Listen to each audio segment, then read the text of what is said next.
still leading 6-0 on the range scoreboard. We'll be right after this. Have you been in to see Sheridan Wyo Sports Cards yet? It's the spot for incredible sports cards and memorabilia.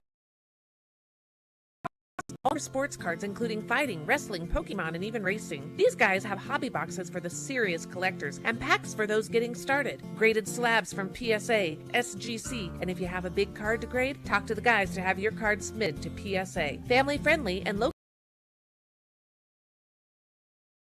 Maine, open 7 days a week. Hi, this is DJ Dearcorn of First Federal Bank and Trust, and you are listening to Sheridan Media Sports. Welcome back to Natrona County High School. We are at Dick Cheney Alumni Stadium. The Bronx leading 6-0 on the range scoreboard, and Natrona, after their timeout here, will have it 2nd down and 20 at their own 45-yard line. After the Bronx got a stop down, got the ball back, and on the first play, really the first offensive play of the night for the Bronx, they fumble it right back to Casper Natrona. So Casper Natrona's probably run 10 or 12 offensive plays. The Bronx have run 1, but they lead at 6-0 on the kickoff return. A receiver screen outside. It's going to pick up a couple. The receiver out there was Aiden Yeomans. He caught it at about after a 3 or 4 yard gain. Actually, I think they're only going to give him 2 yards on the about 2.5. 2.5 yards. So it'll bring up 3rd down, and we'll call it a 17-18, 3rd and 18, I think. So the Bronx defense and force a punt here because we know what our special teams can do. Absolutely. So Yeomans comes to the near side. Sides is the fullback. Olsen drops straight back, and it's a screen play. It's incomplete. That's illegal touching. It hit a lineman. But it'll bring up 4th down, and Natrona County's going to have to punt. They had the screen set up, just no receiver in the area. So it'll be Chase and Breck Reed, Carson Chase, Breck Reed back deep for the Bronx. We'll see if they kick to him or if they'll throw.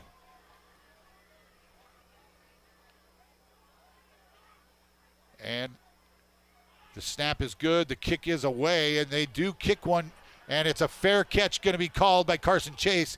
And he'll catch, what a good kick. He'll catch it at the 9 or 10 yard line. So Kai Olsen, the punter, who's also the quarterback. That was a nice punt. Good punt. He turned it over. Lots of hang time. Lots of hang time. And start deep in their own territory. Just the second offensive drive for the Bronx here in the first quarter. Starting on the 9. 4:18 remaining here in the first. And the Bronx, they're going to put a couple of receivers to the near sideline. Again, the Bronx going left to right across the radio dial. And just the second offensive play for the Bronx. Kelton Crow and Garrett Way in the backfield along with Gilbertson, 2 receivers to the near side. The give is to Crow. Crow. Actually, Crow didn't hand off. I think Gilbertson kept it. Gilbertson did keep it out across the 10 to about the 12-yard line. 3, boy, that whole thing had me faked out. I thought that he gave the ball to Crow. I did too. So this time, Breck Reed will go to the far side of the formation. 2nd down and 8. The ball from the 10 or 11 or 12-yard line. And a loss on the play. The Bronx offensive. They may have got back to the original line of scrimmage out to about the 11. It's going to bring up 3rd and 9. 3rd down and 9 for the Bronx. And the Bronx having trouble getting the play in from the sideline. To the near side, Chase, Reed, and Morris. And Gilbertson. He gives it to Garrett Way, and he's dropped all the way back at the 6-yard line. A big loss.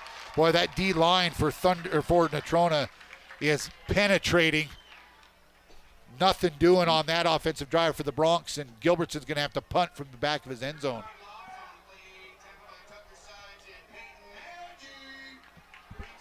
Couple receivers, punt returners back. That's going to be Gage Brooks back, as well as Aiden Yeomans. And the Bronx just kind of seem out of sorts. Had to run another guy on late for the punt team. The kick is a good one. It's going to bounce. It's going to be picked up at midfield by Yeomans, and he'll return it 10 yards to the 40. And that's Natrona County is going to start with great field position once again. But not a bad kick from that deep in your end zone. He did get it out to midfield. So we'll see what the defense can do now. The offense did absolutely nothing on that possession. Bronx leading 6-0 on the range scoreboard.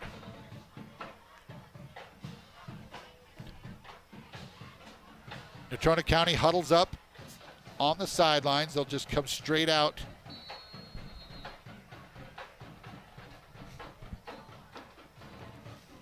And Kenai Olson still at quarterback. Natrona has run a couple different quarterbacks this year. Palermo will be the running back. Olson. Now we've got a couple spots on that offense. They turn, they give the ball to Palermo. He's going to be wrapped up after a short gain, maybe 2 yards on the play, down to the Bronx 36, 37 or 38 yard line, a gain of 2 on first down.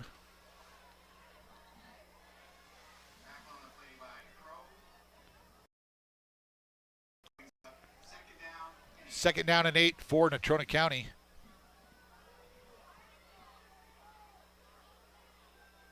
Olson again, high snap. The give is to Palermo. He's going to bounce outside. He's got some room. He's across the 30, and he's going to be chopped down after a first down at about the 25-yard line.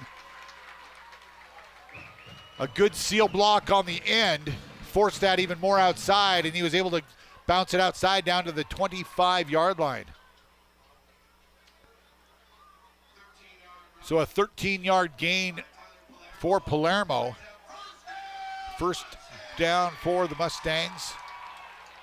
They use Tucker Sides, who's a very good wrestler as well, as that fullback. The give is again to Palermo. He'll bounce it outside, and he'll be forced out of bounds after a couple inside the 25 to about the 23-yard line. So it'll bring up second down and 8 for the Mustangs.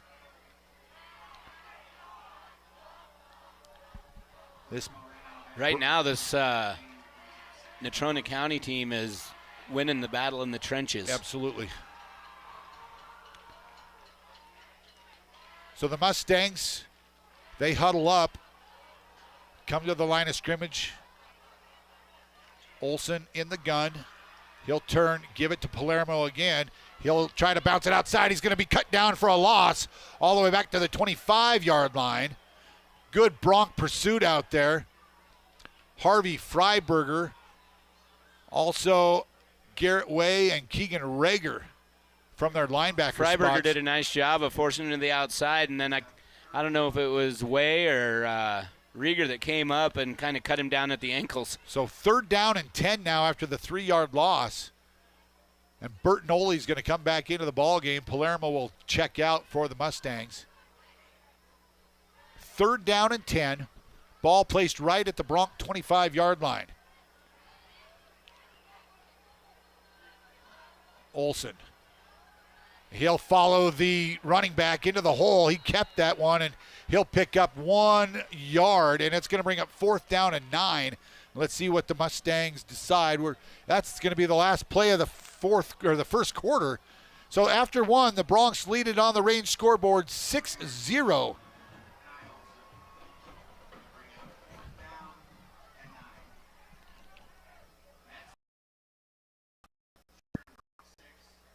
So the Bronx will go to the second quarter.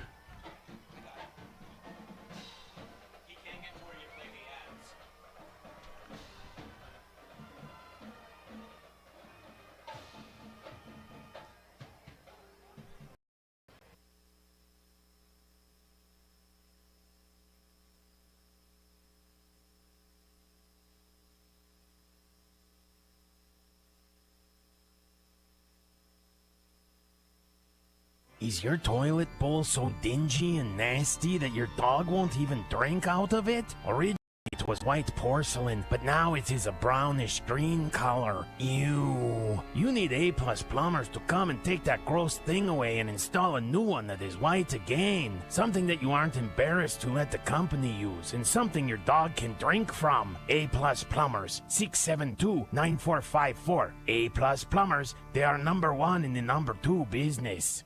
This is Dr. Dana Leroy with Leroy Family Dental, and you're listening to Sheridan Media Sports. They've got, welcome back to Cheney Alumni Field. They've got wrong. It was 4th and 9. Now they have the ball spotted at the 19-yard line, and it's showing 4th down and 4. That is not correct. It is 4th down and 9. The ball should be on the 24-yard line. The ball should be on the 24-yard line. So the officials are trying to figure this out as we're back to action here. And let's see okay, they are moving the ball back. There they go. They finally got it taken care of. So it will be 4th down and 9 for the Mustangs. Looks like they are going to go for it here. This will be their 4th down play of the ball game already.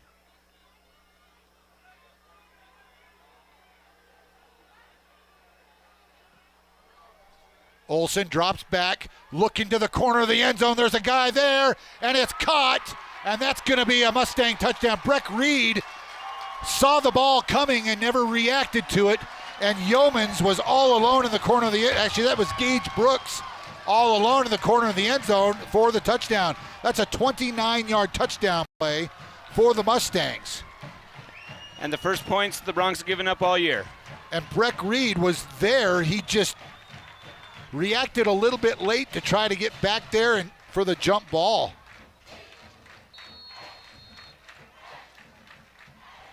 And this is what we talked about, missing that extra the rest of the game. And the kick is up. Good. So the Bronx trail for the first time this season. 55 left in the second quarter. And it's 7-6 Mustangs. We'll be back with more football right after this. First Federal Bank and Trust presents Dining for a Cause at the Warehouse Gastropub, Monday, September 23rd from 5 p.m. to 9 p.m. Our goal is to support local restaurants and nonprofits. On September 23rd, let's support the incredible work of the Hub on Smith and help them celebrate 50 years in Sheridan County. First Federal will match the restaurant proceeds from that day up to $10,000. Come dine for a cause on Monday, September 23rd from 5 p.m. to 9 p.m. with proceeds benefiting the Hub on Smith. Dining for a Cause presented by Hi, I'm County Commissioner Christy Haswell, and you're listening to Sheridan Media. Welcome back. Natrona County takes advantage of the short field position. The Bronx have given them a couple of times, one on a fumble and the other on a punt that was returned back into Bronx territory. And they are now, for the first time this year, 7-6 as Palermo. Actually, it was Olsen. He was able to find the receiver, Brooks, in the back corner of the end zone. And a little bit late getting there to defend that pass. What they can do here, they are now moving right to left across your radio dial here in the second quarter. And it will be Paddock ready to do the kicking here and see if he's going to try to punch one into the end zone. I'm sure they don't want the Bronx to have another punt return. And this one's going to be short, and it's going to be taken right there, recovered at the Bronx 44-yard line, 43-yard line. It was just a pooch kick. That was Andrew Stewart. It just came right to him, and he just fell to the ground and took the nice field position. So the Bronx will start with good field position. They weren't, Natrona County wasn't taking any chances of giving another punt return to the Sheridan Bronx. Coach Harshman's been around 1991. Yeah. I think that, he wanted to see that again. So the Bronx offense back out for their third possession. It was a It was an incomplete pass. It was a forward pass. Behind the line of scrimmage, but it was a forward pass. Absolutely. So it'll be 2nd down and 10. Offense sputtering a little bit here. First half. As really, they've only ran, 3 or 4 offensive plays. 4th offensive play, maybe because we went through. Fifth. Fumbled on the one, then we went 3 and out. That was the 5th offensive play there. This time the give. Actually, it's going to be thrown down. Being tackled at the 5-yard line. Chance Morris. Maybe the 4. Sets up the Bronx. Beautiful. First and goal at the 5-yard line. Once again, the speed. Oh, my goodness. He had great blocks from his outside receivers, and he took it to the outside boundary. Cat with Crow. He'll take it. He'll go straight up the middle. The push. And he's going to rumble. Is he in? Touchdown. Zone. Very nice. Half a body. Yeah, 11:04 remaining here in the half. And now do you go for 2 to get that point back? I think they might go 2. 3 receivers to the outside. Has Crow in the backfield with him. He'll drop straight back. The give be no good, and the Bronx are going to trail by 2. Wow.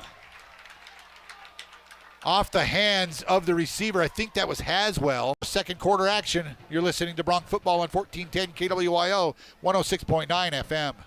Why be a nameless face at the big box stores when you can visit us at Hospital Pharmacy? Hi, this is Mandolin Meyer. At Hospital Pharmacy, we get to know our customers and their health needs. Keep all your prescriptions in one place with a pharmacist that knows and cares about you. Visit your hometown, family-owned pharmacy at 2 great locations. Hometown Pharmacy, hometown care at Hospital Pharmacy West. Hi, this is Ken Balkenbush with Prime Rate Motors and Super Trailer Store, and you're listening to Sheridan Media Sports. Welcome back after the Bronx touchdown. The 2-point try, no good, and the Bronx lead 12-7 on the range scoreboard.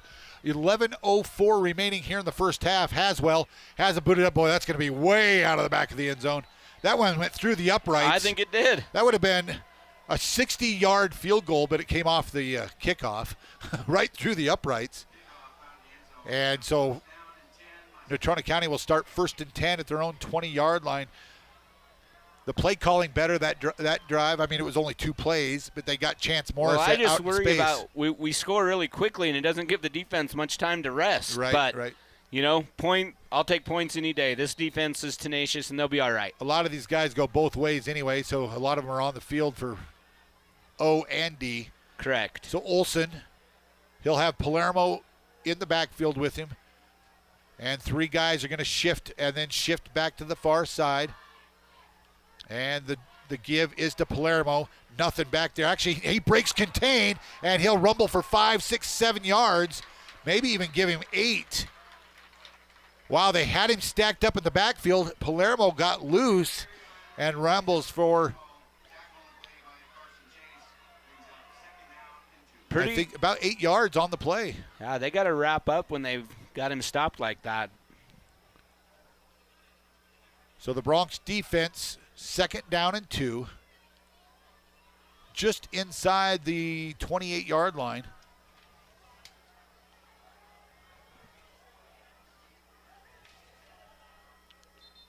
And now we've got motion. I think we've got a false start. It's going to back him up.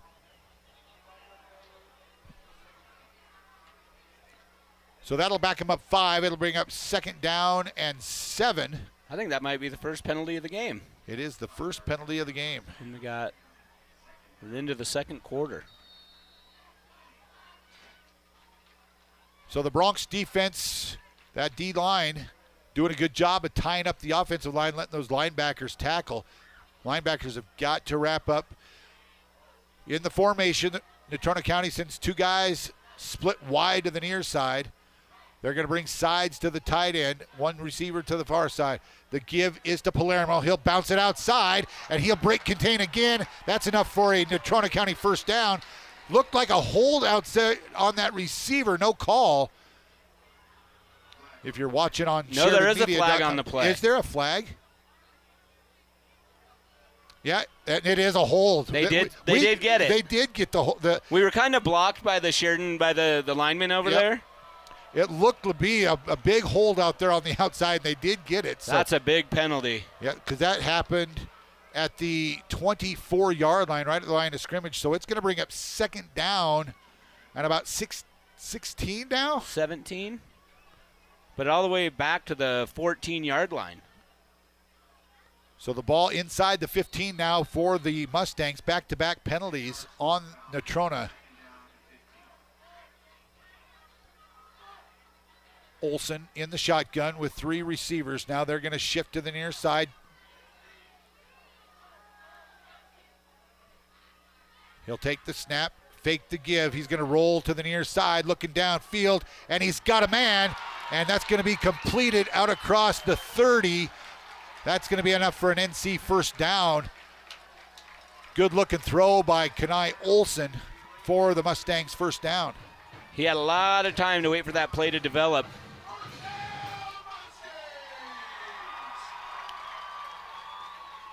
So the Bronx secondary struggling just a touch to cover all these receivers.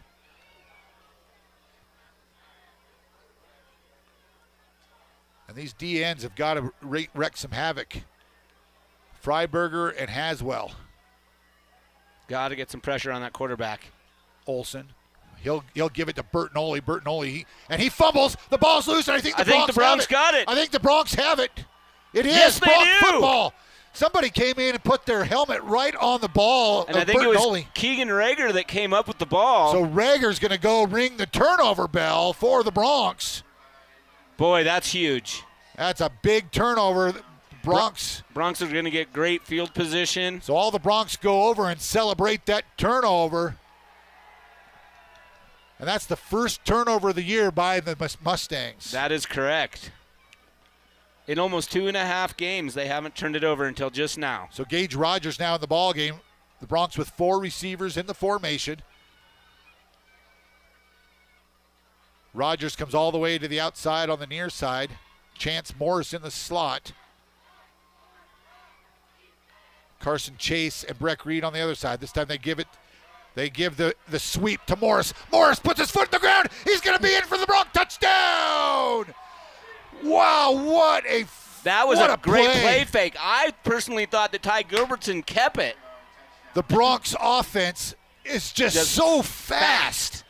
Chance Morris took that jet sweep. He got one block, put his foot in the ground, and he was gone. And we've talked about that the last 2 weeks.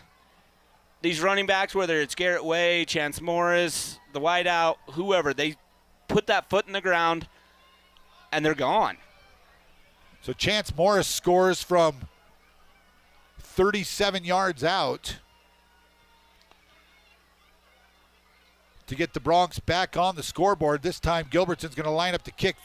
The hold is good, the kick is up, and the kick is good. So with 9:39 remaining here in the first half, it's the Bronx 19 and the Natrona County Mustangs 7. We'll take a timeout. Be back with more Bronx football right after this. Hello, this is David Hubert at First Bank of Wyoming. We believe in building lasting relationships with our customers. We value the people in our communities and strive to make sure they have the resources they need to be financially successful. Our experienced staff is committed to providing each of our customers with a personalized banking experience to fit their individual needs. From applying for a loan or helping with your account needs, we're here to help. Stop by and see us at our new location, 460 East Brundage Lane. First Bank of Wyoming, division of Glacier Bank, member FDIC. Hello, this is Michelle Manival from the Sports Stop and Foot of the Bighorns, and you're listening to Sheridan Media Sports. Welcome back to Natrona County High School. Ryan, the Bronx have run like 7 or 8 offensive plays tonight, and they've scored a couple touchdowns, but big plays. All 3 of our touchdowns have been big plays. They have not had any, long drives. Yeah, no ball control at all. No ball control at all, but as long as they put it in the end zone, we're okay with it. And Beck Haswell kicks it out of the back of the end zone again. And Natrona County will start 1st and 10 at their own 20 again. Bronx took advantage of the turnover. Correct. Natrona County took advantage of a turnover. We also took advantage of a turnover. Absolutely. So the Bronc defense back out on the field. Harshman has his guys huddled up on the sideline. And Ryan, I think that we have a score 55-0, Bighorn beating Wheatland at the end of the third quarter. Well, that game will be over shortly because it's a running clock. But yeah, Sheridan's speed is definitely a factor tonight. And the first play is a give to Palermo. Palermo breaks a tackle. He's across the 25 to about the 27-yard line. So a pickup of 7 yards on first down. Good hard running by Tyler Palermo. He's a nice little back. Absolutely. Pretty shifty. And just the one thing that I noticed is he's patient and waits for those holes to open up. Yes. Big offensive line out blocking for him. Again, just two receivers in the formation. They turn, they give it to Palermo again. Actually, it's going to be Olsen. Olsen cut it up, and now a flag in the backfield. I think it's going to come back. Considering to where the flag is, Yeah, I think it's a hold. I think it was actually the fullback that was kind of lined up there. One of the linebackers came shooting right through, and he just grabbed him and threw him to the ground. And so a hold. That's going to set Natrona County back again. So that'll put them behind the sticks. Second down and about 13.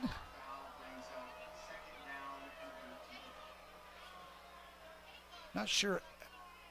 Yeah, so the ball is at the 17-yard line. Almost the 18, I think, but either way, yeah, they're moving in the wrong direction. So Kenai Olsen brings his troops to the line. He's got one back. He'll turn, give it straight ahead, and that's going to be a gain of about, 3 yards back to the original line of scrimmage. I think it'll be 3rd and 11. And again, that was Palermo. And Bertinoli, after fumbling the ball, has not been back on the field. So Palermo makes it 3rd and 10 for the Mustangs. Bronx defense, they've been on the field almost the entire first half just because the Bronx quick play capabilities, quick scoring capabilities. 3 receivers in the formation. They're going to bring a guy across. He'll set up in the slot on the far side. Olsen, he's going to roll. And we've got is that a false start? We do have a false start on the Mustangs. That'll back them up 5. It'll be 3rd and 15 now for the Mustangs. So a false start on the offensive line. Natrona needs to just settle down and be a little bit more disciplined. So 3rd down and 15 for the Mustangs from their own 15-yard line. They've got to reach the 30 to keep this drive alive with 8:07 remaining here in the first half. Range scoreboard reads Bronx 19, Natrona 7. Bronx need to get a stop right here. And we've got I think we're going to get a timeout on the field. Natrona County wants a timeout.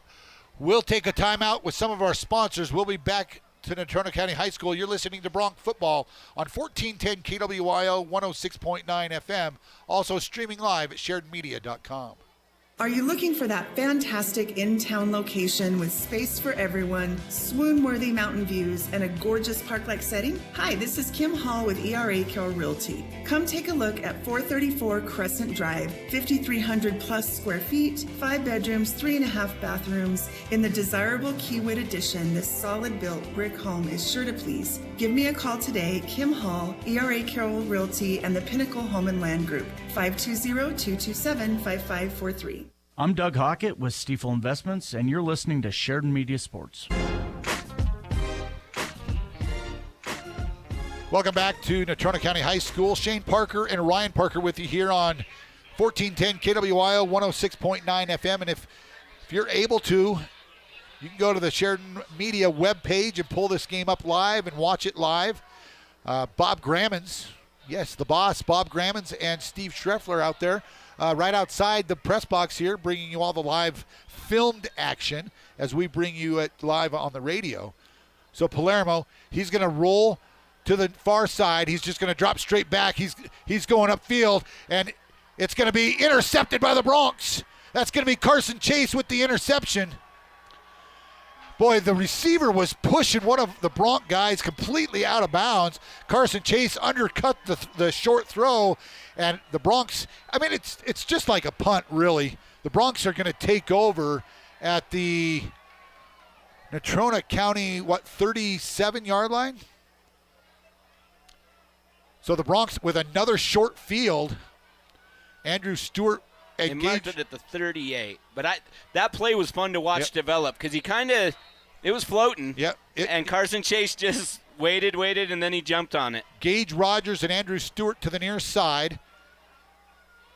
Crow in the backfield with Gilbertson, 2 receivers to the far side.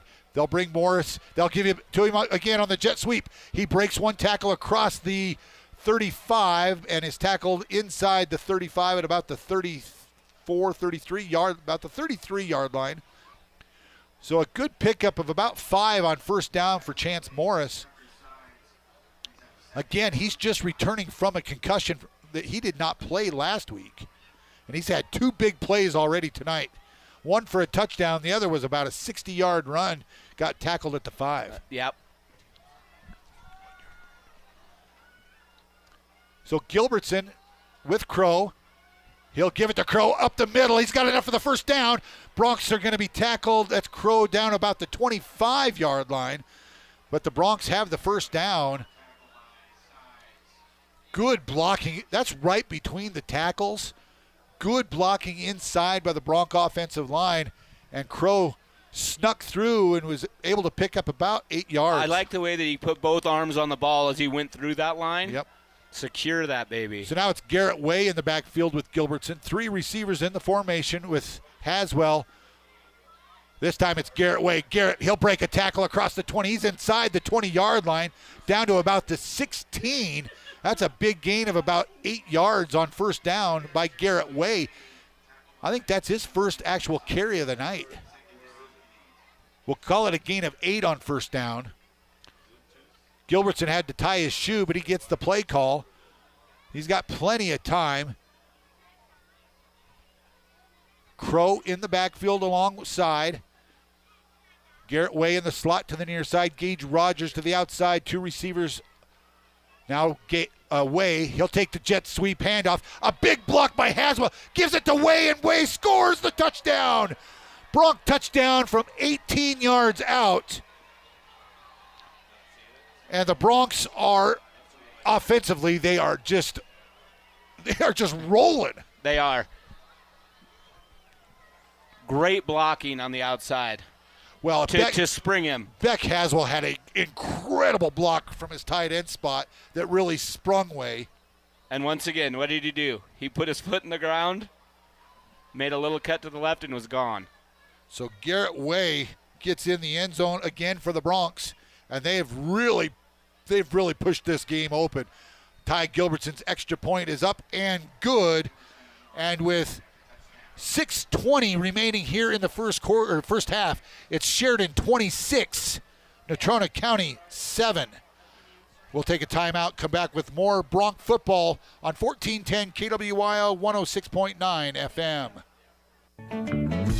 Ready to hit the court? Sign up now for women's volleyball leagues with the Sheridan Rec District. Whether you're looking to join women's Division A or B, there's a spot for you. Don't have a team? No problem. Attend the managers meeting on Thursday, October 3rd at 6 p.m. in the Sheridan Junior High School cafeteria to get connected. Learn more and register online at SheridanRecreation.com under the Programs tab. Call 674-6421 or stop by the Sheridan Rec District office at Thornrider Park. Hi, this is Brent Wolf with Sheridan Motors, and you're listening to Sheridan Media Sports. Welcome back to Bronc football here from Natrona County High School. Want to take a moment just to talk about some of our great sponsors. Thank those guys who bring this to you every week. Farmers Co-op, A-Plus Plumbers, Best Real Estate, One Health, and Waring Sheridan Chevrolet. Thank you guys for always being good sports sponsors here on Sheridan Media. Beck Haswell puts the big foot to it, and it's going to go out of the back of the end zone again. And Natrona County is going to have to try to get something going. They came into this ball game, Ryan, without turning the ball over in their first 2 games. the last 2 drives, they've turned the ball over, and the Bronx have capitalized on both turnovers. I think because of the Bronx speed on offense, now Natrona's playing behind the 8 ball, and they're pressing a little bit. I don't know if that was a well-advised pass over there. It kind of floated and whatever, and the Bronx are flawless on offense at this point. Except for the 1 turnover on the first drive. First drive. But, you'll take it. When you have 4, 5, 6, 7 guys that can run the way the Bronx run, the speed is just unbelievable.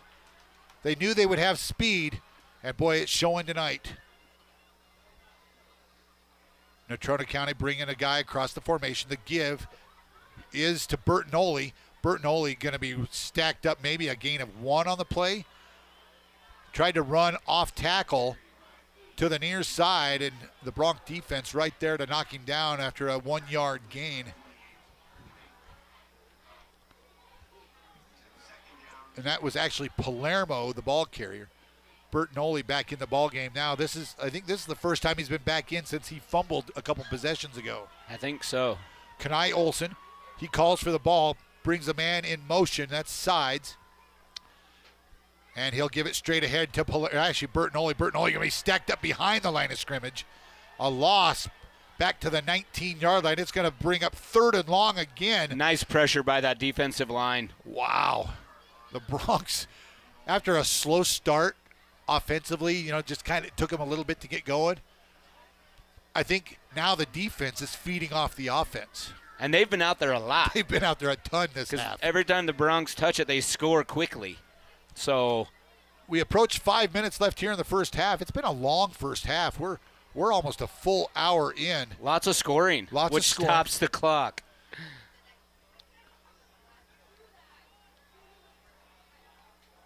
Kanai Olson brings his troops back to the line of scrimmage. He'll call, drops straight back. He's going to flare this one out. It's going to be caught. It's going to be short of the first down, though. That's going to be 4th down and about 8 after a 3 or 4 yard pickup out to the 23-yard line, and Natrona County is going to have to punt. So Chase and Breck Reed will go back, and Kanai Olson, the quarterback, is also the punter. Last time, he unleashed one. He did. Had great hang time, and the Bronx had to just call for the fair catch. And their gunners really got downfield quickly. And again, here they go. The kick is away. It's going to be a little shorter this time. It will be Breck Reed from the 48-yard line, breaks a tackle, and he's going to be swarmed under at the NC 45. So a return of about 8 yards on the play for Breck Reed. But again, the Bronx are starting in NC territory. We'll try to get you some scores throughout the night. Bighorn did win 55-0 tonight over Wheatland. So that was their home opener tonight. And so Bighorn with the big win. Again, Tongue River lost to Burns 18-7 earlier this afternoon. Gilbertson in the backfield at the quarterback with Kelton Crow flanked to his right side. Gage, Rogers, Carson Chase to the near side. A couple other receivers there. The give straight ahead to Crow. He'll bounce forward across the 40 to about the 38-yard line, 39. A pickup of 5 or 6 there on first down. Another good run. That's a 6-yard gain. Cheyenne East beating Thunder Basin in the third quarter 17-6. Campbell County leading Rock Springs 28-3. Laramie leading Cheyenne Central 7-3. And Kelly Walsh leading Cheyenne South in the third quarter 48-0. Those are some 4A scores. This time it's going to be Garrett Way's turn. He's going to be corralled. He's got pretty much clotheslined.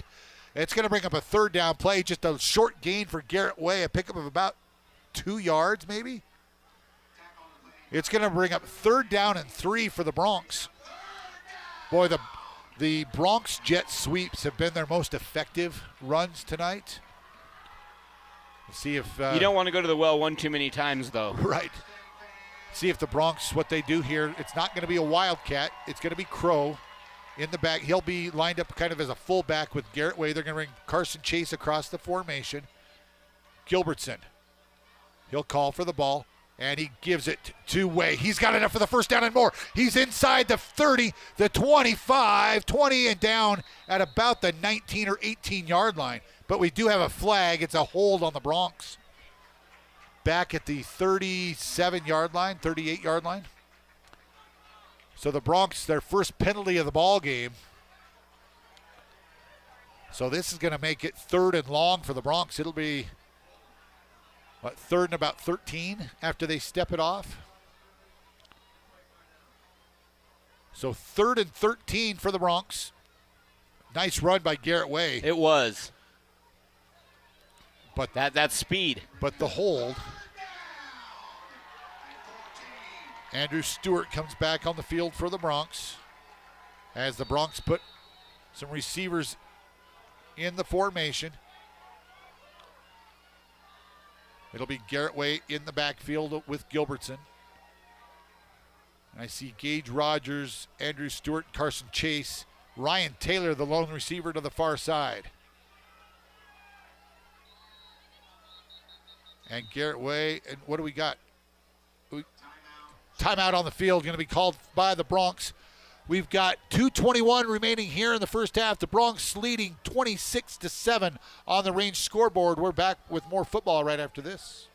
For most people, buying or selling a home is the biggest financial decision they will have to make. So why not match this life event with expert care to create the best possible outcome? Hi, this is Jill Bates with the Bates team at Best, and our mission has always been to bring above and beyond service from start to finish. And this is Colton Bates. We know that with your home sale or purchase, every day and every dollar that goes by is important to you. And that's why every single detail is important to us. So whatever step of your real estate journey you're now on, we know it's a big deal, and we're here to bring you the value you deserve. So give us a call at 675-BEST and visit bestwy.net today. Proudly brokered by EXP. This is Dr. Michelle Meehan, and you're listening to Sheridan Media Sports. Welcome back to Natrona County High School. Shane Parker and Ryan Parker bringing you all the live action as the Bronx go for their 34th consecutive win. And that would tie the record. That would tie the Laramie Plainsmen. Longest winning streak in Wyoming high school football history, dating back to 1963. And right now we are on the plus side. 26-7 on the range scoreboard. The Bronx lead this, but they do have a big 3rd down. 3rd and 13. 4 receivers in the formation. Gilbertson calls for the ball for Rager. He'll throw it short, and it's going to be incomplete. But there's another flag down. There's a flag right. Illegal man downfield, I think, is what they're going to call on the Bronx. Yep. That'll probably be declined, and it'll bring up a 4th down play. Oh, they are going to back him up and make him. They're going to. Oh no, they are declining the penalty. I was like, they had the ball spotted wrong. Yeah. So I thought they were going to march that thing off and give the Bronx another opportunity on 3rd down. That would be silly. Yeah. So Ty Gilbertson will drop back to boot this ball away. See if we can pin them deep in their own end. Bronx leading 26-7 on the range scoreboard. Gilbertson will try to punt this thing down deep into Natrona's end. Good snap. The punt is away. It's a good one.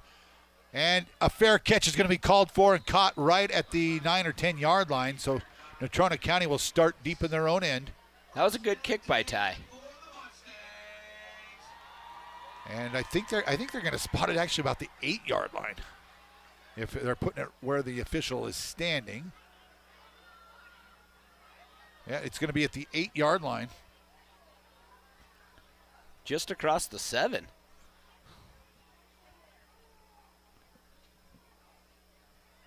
So the Bronx defense will come back out on the field with just a couple minutes left here in the first half. 2:10 remaining. And here comes the Mustang offense back out on the field.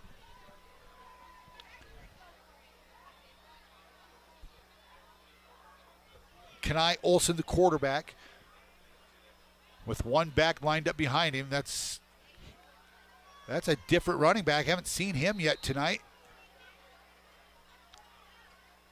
As it's Number 14. 24. 24, is that Gonzalez? Yes. I think it's going to be Nomar Gonzalez. No gain on the play. And it'll be 2nd down and 10. First time that Gonzalez has been in the backfield for the Mustangs tonight. And I think Natrona's, they're pretty content on just letting some clock run. They're going to shift a couple receivers to the far side. And the give. Actually, it's going to be a fake. And Olsen's going to roll out. He's got a man, and it's incomplete. Boy, the ball was dropped out there by Thomas. Zaven Thomas was wide open at about the 30-yard line. He'd gotten a couple steps on that defensive back. It just went right through his hands, out of bounds. It'll bring up 3rd down and 10 for the Mustangs. The ball at the 8-yard line. So deep in their own end, if they don't convert, they're going to give the ball back to the Bronx one more time in this half. Natrona will get the ball to start the second half. Right. So the offense breaks the huddle.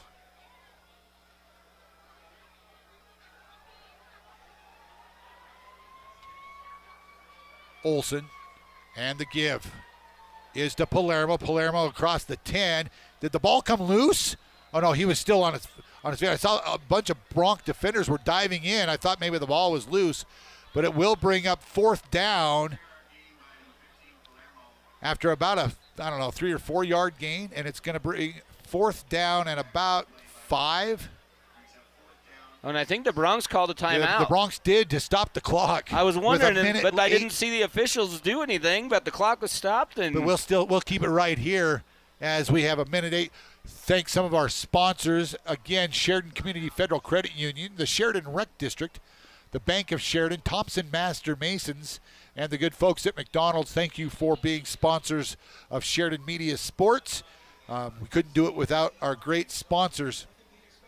Don't forget, coming up at halftime, James Timberlake will take over. He'll have the Powderhorn halftime report. He will take a look at scores that are going on. He'll update us on golf, swimming, cross country, some volleyball going on at Sheridan High School tonight, tennis going on, and he'll run down all the football scores that he will have at halftime as well. I do believe that the tennis is tomorrow. They've got a doubleheader tomorrow with the Gillette schools. Okay, and then he will also talk about Cowboy football as they get ready to play Brigham Young, BYU tomorrow, and then the Broncos, their home opener against the Steelers on Sunday.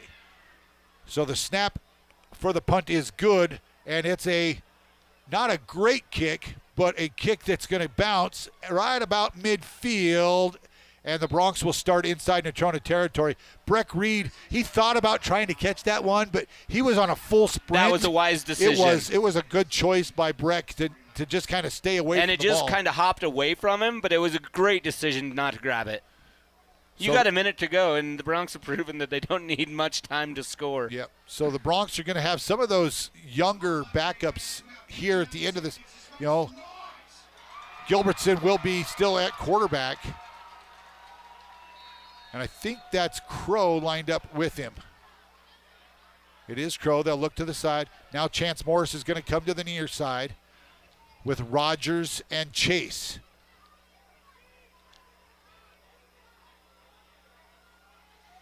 Gilbertson calls. He'll drop straight back. Looking downfield. He's got a man in the middle. It's off the hands of Chance Morris. The defender for Natrona was right there as well. It's incomplete. Human breaks up the pass for Natrona County. Aiden Human's the 6'3", 165-pound senior. Chance Morris goes about 5'7". I was going to say, quite the height advantage. So this time the Bronx, 2nd down and 10 with 54 seconds left here in the first half. I think the Bronx want to try to put one more in here before halftime. Gilbertson, he's going to drop straight back, and he'll fire one down the sideline. He's got a man. He overthrows him by just a pinch. Just a hair. That was Breck Reed. Was that Breck? It's going to be 3rd and 10. Boy, the ball was placed nicely, but just a touch overthrown. Breck couldn't quite run under it, so it's going to bring up 3rd and 10 now for the Bronx. And let's see if we can dial something up here And I think Natrona County still does have one timeout left. So if they can hold the Bronx, they might get one more shot at it here before halftime. So the play has come in. 3 receivers to the near side, 1 to the far side. Ty, screen play. That's to Crow. Crow has some blockers. He's across the 40, and he'll have enough for the Bronx first down. And they're going to have to hurry to the line of scrimmage with 33 seconds. Actually, the clock should have stopped. It stops with 33 seconds left. They'll wind it as soon as the chains are set. This time, Gilbertson throws. He's got a man. It's caught down to the 20-yard line. That's going to be enough for another Bronx first down. That time it's Breck Reed with the catch. And the clock should be stopping. And now, on a first down, the clock stops, and now they... Wow, what just happened there? Well, they just completely, the nose guard... Just buried Brandon Vela. Buried Brandon Vela on the... Gilbertson just spiked it into the ground to stop the clock. I don't understand why it didn't stop on the first down. Yeah, the clock did not stop on the first down. So it's 2nd down and 10 for the Bronx after the catch by Reed and then the clocking of the ball by Gilbertson. He's going to drop straight back. He's looking, fires. He's got a man. It's through the hands of Breck Reed again at about the 8-yard line. And with 5 seconds left, I think the Bronx are going to try a field goal. I think, so you got to get points. Yeah, Ty Gilbertson, he'll line this thing up at about the 27-yard line. He'll set the tee down at the 27, or the block. And so this will be a 37-yarder. The wind will be helping him just a touch, not much wind. And Gilbertson will try from 37 to end the half. The snap is back. The hold is up. The kick is up, and it is good. From 37. Boy, that thing would have been good from a mile. So that's the end of the first half, with the Bronx leading 29-7 on the Range scoreboard after the 37-yard field goal by Ty Gilbertson. So we are at the half. The Bronx pretty much dominate that first half. They lead this thing 29-7. We're going to take a timeout. When we come back, James Timberlake will bring you the Powderhorn halftime report. Wyoming Corporate Office is the trusted business choice behind thousands of businesses. Whether it's business formation, payroll, corporate paperwork, mail scanning service, or small business phone service, Wyoming Corporate Office powers over 100,000 businesses worldwide and locally. This makes Wyoming Corporate Office the state's largest business-to-business service provider, located right here in Sheridan, Wyoming. If you're drowning in corporate paperwork looking for someone with an unmatched experience that cares and wants to be your partner in making your business successful, trust that Wyoming Corporate Office can help you focus on what makes your business tick. Learn more today by visiting WyomingCorporateOffice.com. Fall is just around the corner. Have you thought about the summer adventures you missed out on, like those memorable camping trips or relaxing lake days? At Campco Federal Credit Union, we understand how important it is to meet your financial goals, no matter the time of year. That's why we're here to help you with a savings account tailored to your needs. Whether you're planning for future adventures or preparing for the holidays, Campco Federal Credit Union has got you covered. Visit us today and let us help you achieve your financial dreams for any season. Campco Federal Credit Union, NCUA, and Equal Housing Lender. It's time for the Powderhorn Halftime Show with James Timberlake. James will be back with scores from around the state, upcoming Sheridan County sporting activities, and what's happening with your Wyoming Cowboys and Denver Broncos after this. From your Halftime Show sponsor, the Powderhorn. The Powderhorn is proud to be a Sheridan Bronx supporter. With 27 holes of championship golf, tennis courts, swimming pools, a fitness center, and many social activities, the Powderhorn Golf community offers excellent real estate and membership options for you and your family. This is your invitation to start experiencing the Powderhorn today. To learn more about real estate and club membership opportunities, please call us at 674-9545 or email sales@thepowderhorn.com. This is AJ Sayre with Sheridan Physical Therapy, and you're listening to Sheridan Media Sports.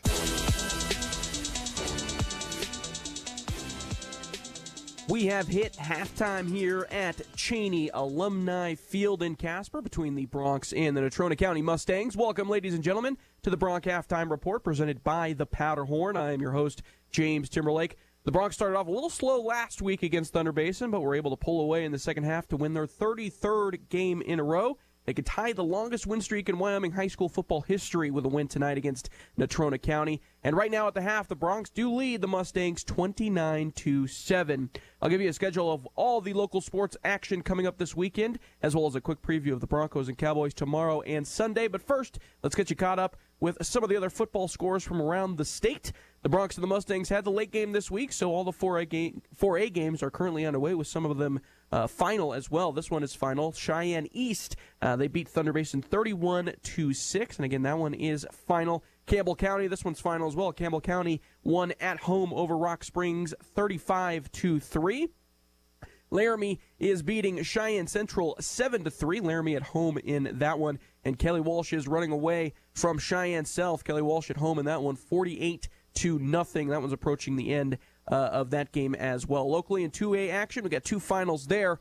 Burns beat Tongue River earlier today, 18-7. And again, that one went final earlier today. And Bighorn just finished off Wheatland 55-0. Now taking a look at the local action for this weekend around the Sheridan area in volleyball. The Sheridan Lady Broncs hosted Cheyenne East today, and in their conference opener of the season. That one is still ongoing, and a score I just got from Kevin Coyle. Sheridan up 2-1, or two matches to 1 in that one. And we will keep you updated as that one goes along as well. The Lady Broncs will also be hosting Cheyenne Central tomorrow as well, and that one is set to get underway at noon. The Bighorn Rams will be hosting the Bighorn Lady Rams, will be hosting the Bighorn Invitational this weekend. Both the Lady Rams and the Tongue River Lady Eagles will be in action for that tournament. The Lady Rams took on Rocky Mountain, Big Piney, and Shoshone today, and tomorrow they will take on Thermopolis, Kemmerer, and Graybull, and those will all have rolling start times, so it'll get a little bit choppy there. The Lady Eagles started off the tournament today against Shoshone, and then took on Rocky Mountain and Kemmerer, and tomorrow they'll take on Big Piney, Wind River, and Graybull. Kevin Coyle will be able to keep you updated with the scores and start times on all of those games over on SheridanMedia.com and on the Sheridan Media Facebook page as the weekend rolls along. In golf, the Sheridan Lady Bronc golfers placed first in team standings at the 4A East State qualifying meet in Cheyenne. Shelby Gardner finished in first overall in the individual competition. They will compete in the 4A State meet next weekend in Star Valley. The Tongue River and Bighorn golf teams are competing at a meet in Lusk both today and tomorrow as well, and they will co-host the 2A State meet next weekend at Kendrick Golf Course here in Sheridan. In tennis, the Sheridan Bronc and Lady Bronc tennis teams will play their home and regular season finales tomorrow against Thunder Basin and Campbell County. First serve is set for 10 a.m. tomorrow morning. And the Sheridan Bronc and Lady Bronc cross-country teams will be competing in the Bozeman cross-country invite in Bozeman. First events are set to get underway at 4 p.m. tomorrow afternoon. And both the Bighorn and Tongue River cross-country racers raced today down at the Bighorn Equestrian Center, and we'll have full results from that over on SheridanMedia.com as well. The Sheridan Lady Bronc swimmers and divers are scheduled to compete tomorrow at the Natrona County Invitational, with first events set to get underway at 10 a.m. And finally, the Sheridan Hawks hockey team will take on the Gillette Wild twice this weekend. They are in Gillette playing right now, and they will play again tomorrow, this time in Sheridan, for the Hawks home opener, with the puck set to drop at 7:30 p.m. tomorrow evening. That is what is coming up this weekend around the Sheridan area. We're going to take a quick break, and we'll be right back with a preview of both the Cowboys and Broncos games right after this. You're listening to the Bronc Halftime Report presented by the Powderhorn. The Powderhorn is proud to be a Sheridan Bronx supporter. With 27 holes of championship golf, tennis courts, swimming pools, a fitness center, and many social activities, the Powderhorn Golf community offers excellent real estate and membership options for you and your family. This is your invitation to start experiencing the Powderhorn today. To learn more about real estate and club membership opportunities, please call us at 674-9545 or email sales@thepowderhorn.com.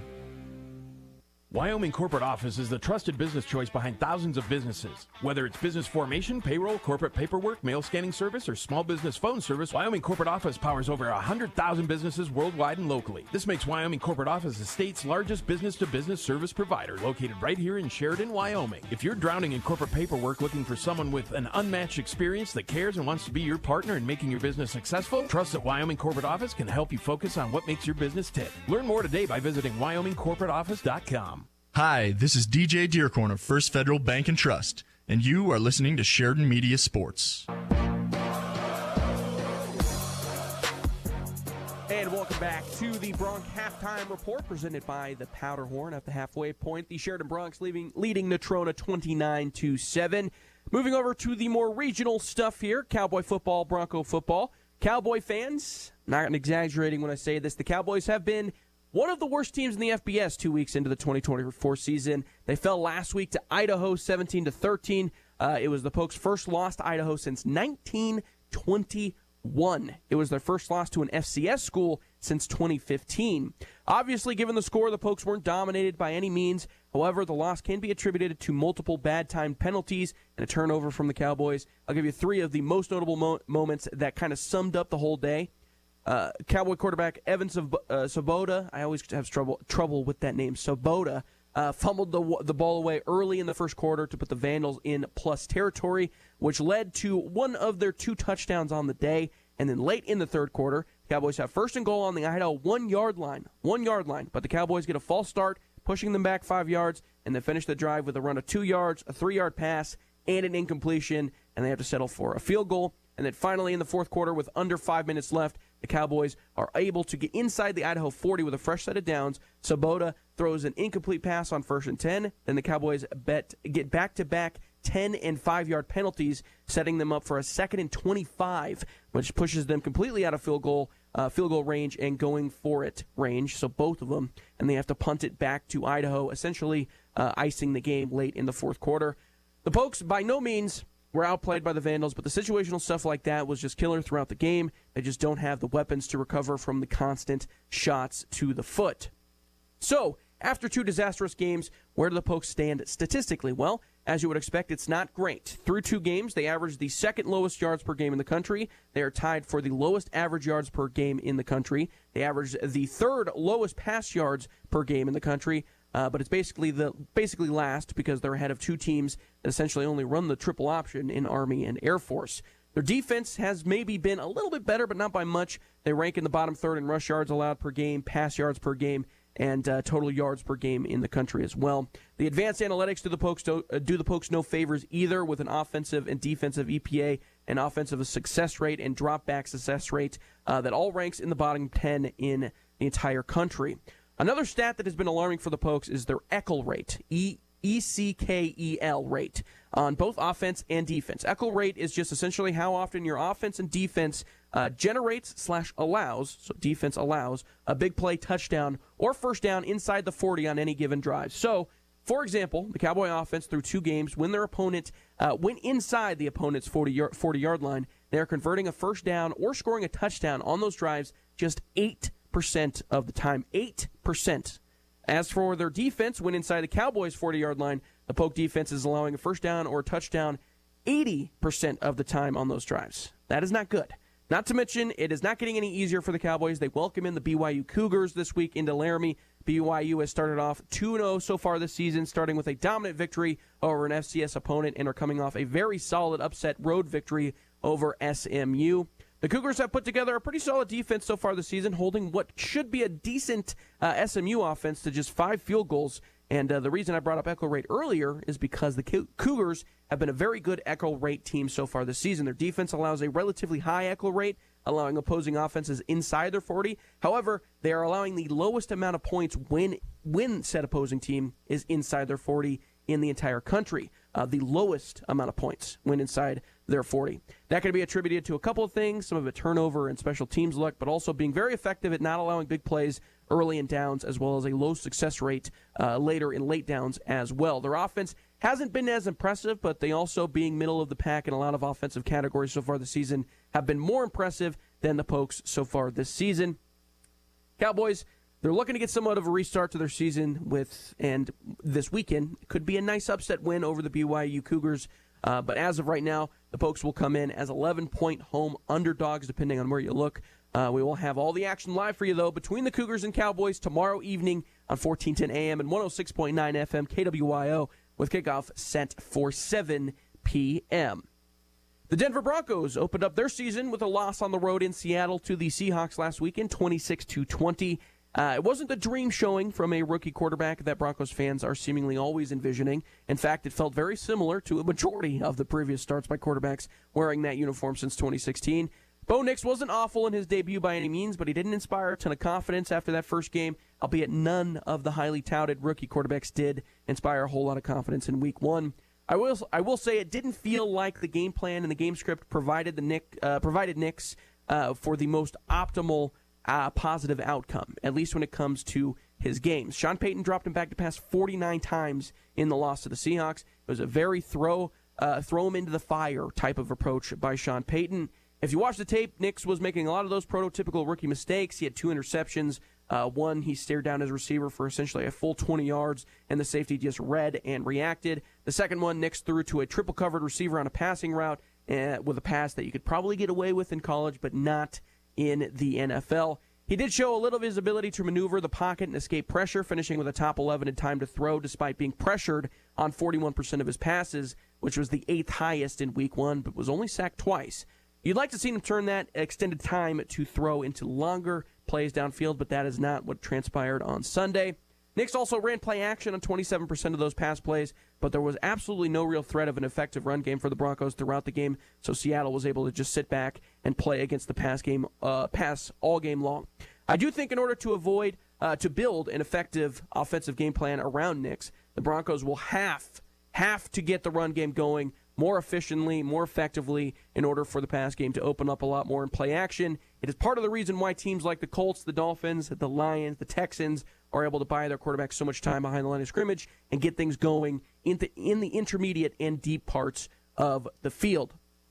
On the defensive side of the ball for the Broncos, it wasn't a pretty game for their rush defense, but also wasn't totally abysmal either. The runs in between the tackles were the big problem for the Broncos, with the D-line, really, especially the interior D-line, getting blown off the ball multiple times. However, the Bronco defense was pretty solid outside the tackles, stopping a lot of those runs from Seattle and holding them to just 2.3 yards per play when running outside the tackles. It was also a product of a very solid game plan from the Seahawks, running the football 15 times inside the tackles and 15 times outside the tackles, which kept the Bronco defense on their toes and frequently guessing. Their pass rush was also pretty effective with a 35% pressure rate. However, Geno Smith was very good at getting the ball and knowing exactly where to go with it early on, which limited the Broncos' pass rushers to limited numbers in terms of sacks and QB hits.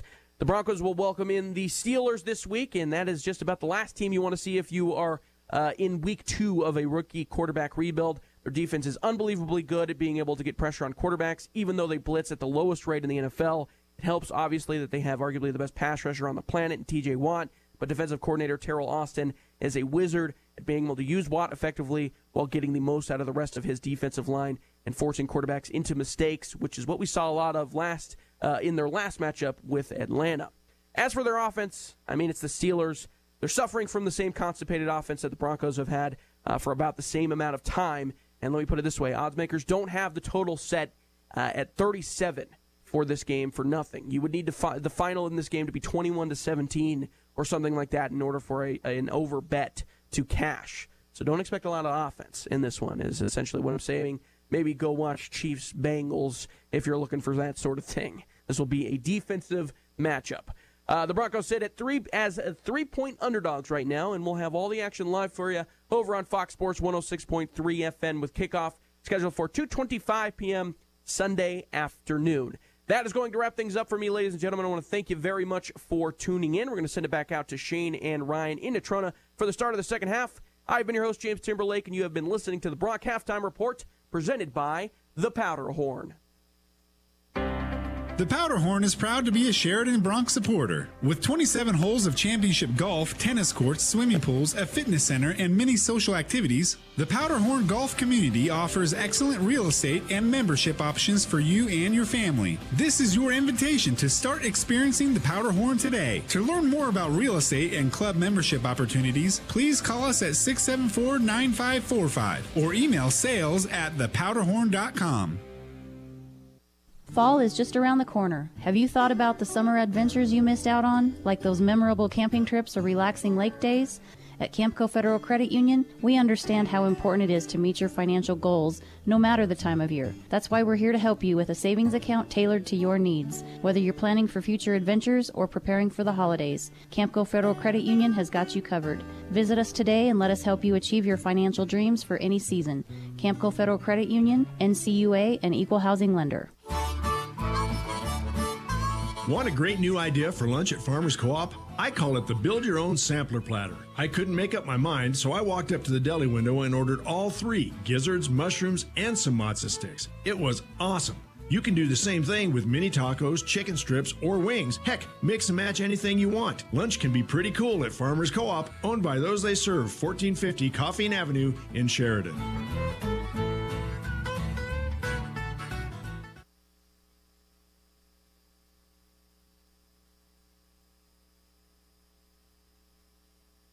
This is Dr. Dana Leroy with Leroy Family Dental, and you're listening to Sheridan Media Sports.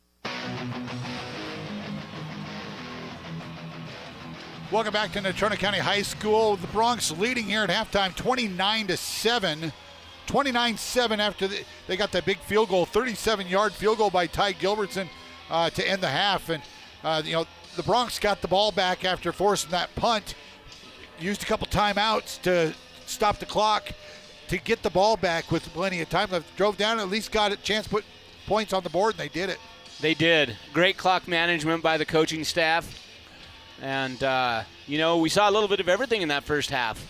Turnovers. Penalties. First turnovers of the season by Natrona County, and the Bronx scored on both of those turnovers after committing them. And so the Bronx lead this thing 29-7, and quite the light show going on here at Natrona County High School as they play some Metallica or something like that as the second half gets ready to go here. But the Bronx will kick off to start this third quarter.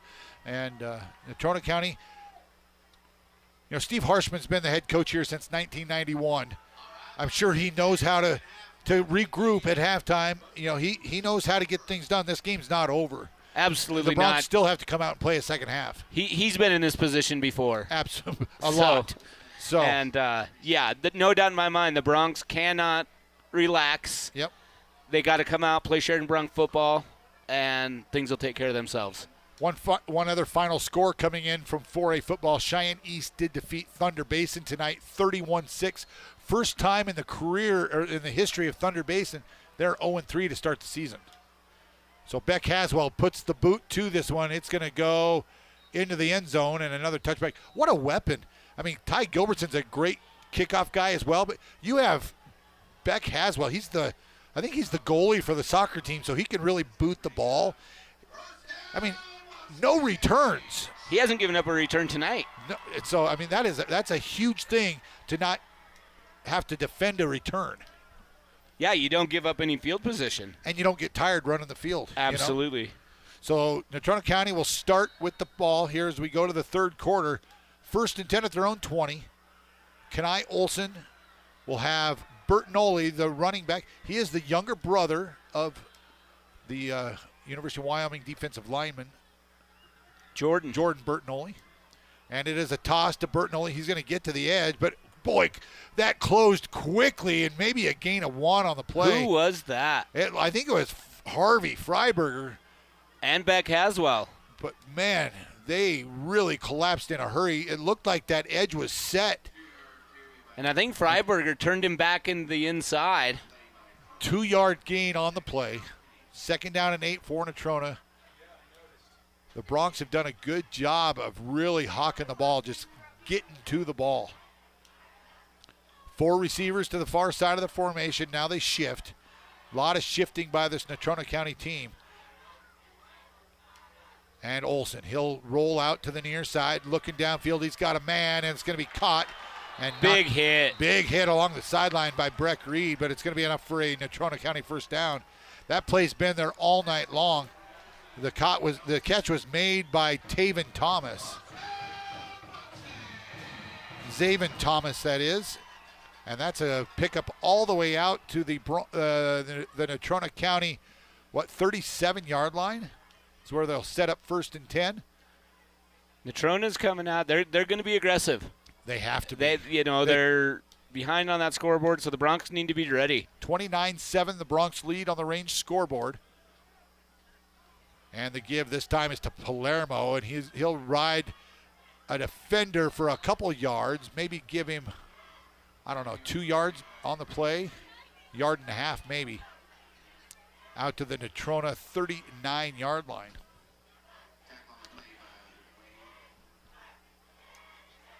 So 2nd down and 9 for Natrona here in the third quarter. Palermo stays in at running back. 4 receivers with the tight end in the formation. And Tucker Sides will be the fullback. And the give to Palermo. Stopped after another short gain. Well, I think they're going to give him a yard maybe. It's going to bring up 3rd and long, 3rd and about 8 for the Mustangs. And they're going to drop back and throw the ball here. Zaven Thomas back in the ball game for the Mustangs. And the Bronx secondary's got to be ready. They're going to put four or five guys out in the routes. So 3 receivers to the near side. Palermo. And he's going to be flushed, and he throws it way out of bounds. Oh, and they're going to get a late hit. There's going to be a flag on Beck Haswell. Roughing the passer. They're going to get roughing the passer on Beck Haswell. He must have taken more than a step. But there was no receiver. He threw that thing. And there was no reason for Beck to even touch him. Right. Honestly, but on the Bronx. You like the aggressiveness, but it's just not necessary there. So that'll march the ball all the way. Let's see, put the ball into Bronx territory at the 44-yard line. Yeah, 46-yard line of the Bronx. So Palermo stays in the game at back. Kenai Olsen, he'll bring his team to the line of scrimmage. And a penalty extends this drive for the Mustangs. A couple guys swap ends. And the give straight ahead to Palermo. He'll dive into the hole, and he'll pick up a couple out across. Let's see, they're going to tackle him just across the 45 to the 44. It's got a 2-yard gain there on first down.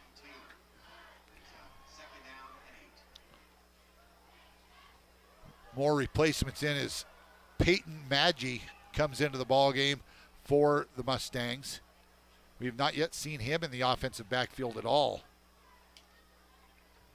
So Peyton Maggi, he's gonna come to the near side as a receiver. Palermo remains at running back. Again, 4 receivers in the formation. Drop straight back, and it's a almost intercepted. It was another screen play. Ryan Taylor came on the blitz, and the running back out of the backfield just couldn't control the pass and almost intercepted by Breck Reed. Just about a step late. So a 3rd and 8 again for the Mustangs. Bronx can't let them off the hook here. 8:26 remaining in the third quarter. 3rd down and 8 for Natrona. Bronx again leading 29-7 here on the range scoreboard. They trailed for the first time this year 7-6 early. Olsen, he'll drop straight back. He's going to throw it. It's going to be way out of bounds.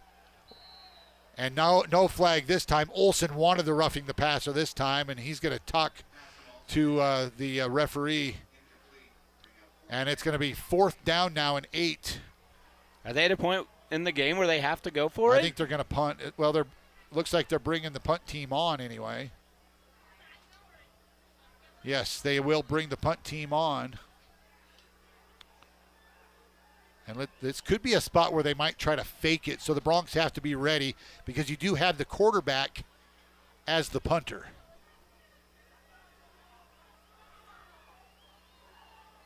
And now they're going to move a guy into formation. And Palermo, he will punt this ball away. He's going to kick it away from Breck Reed, and it's going to roll and go out of bounds at about the 6 or 7 yard line, I think. At the 6. So the Bronx are going to start deep in their own end after the punt. Just a nice little pooch punt. And so the Bronx are going to start deep in their own territory. So let's see what the Bronx can do here. Offensively, they didn't run that many plays in the first half, and they scored 4 touchdowns. Obviously, the first one was a punt return. And then they got kickoff return, to open the ball game by Breck Reed.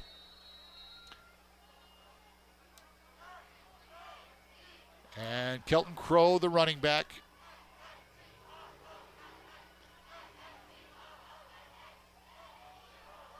Gilbertson kind of lined up in that wildcat. But Gilbertson's going to drop straight back. He's in the end zone. And he's going to let this fly. Breck Reed, he overthrows him. Boy. And he was open, too. Gilbertson throws a good ball, but he just overthrew Breck Reed, who has gotten about 2 or 3 steps on the defender. It's going to bring up 2nd down and 10 from their own 6. I like the play call. I like the aggressiveness by the Bronx.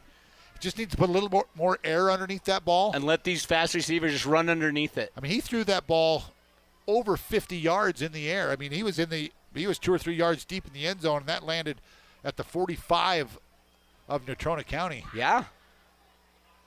Good arm. So Gilbertson flanked again this time. I think it's Garrett Way. It is. The handoff is to Way. He'll fight forward, and he'll pick up maybe 2 yards on the play out to the 8 or 9 yard line. And it's going to bring up 3rd and long for the Bronx. 3rd and about 8 for this Bronc offense.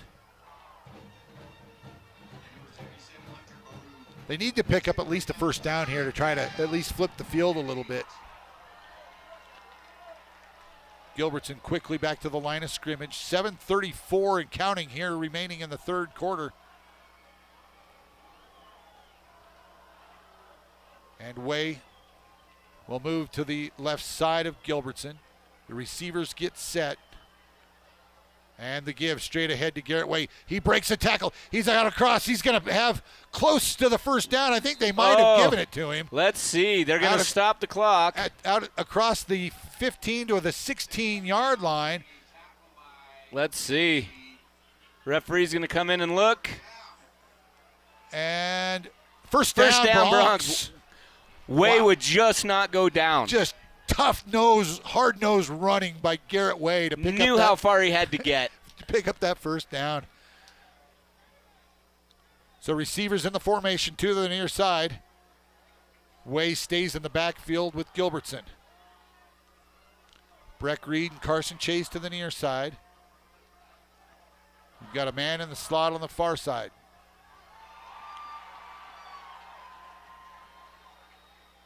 And this time it's to Way again. He'll run between the tackles, fight out across the 20 to about the 21 yard line. A pickup of, 4 or 5. And they're going to mark it out across the 20, almost to the 21. It's going to be 2nd down and 5 for the Bronx, but the clock keeps running. Good aggressive running. Just hard-nosed running by the running back. Just right between the tackles. Yes. So the interior linemen, those 2 guards in the center, are doing a really good job of just staying hat on hat. Gilbertson takes the snap, and again, the give is to Way. He's out across the 25 to the 27. We got a flag, a late flag here.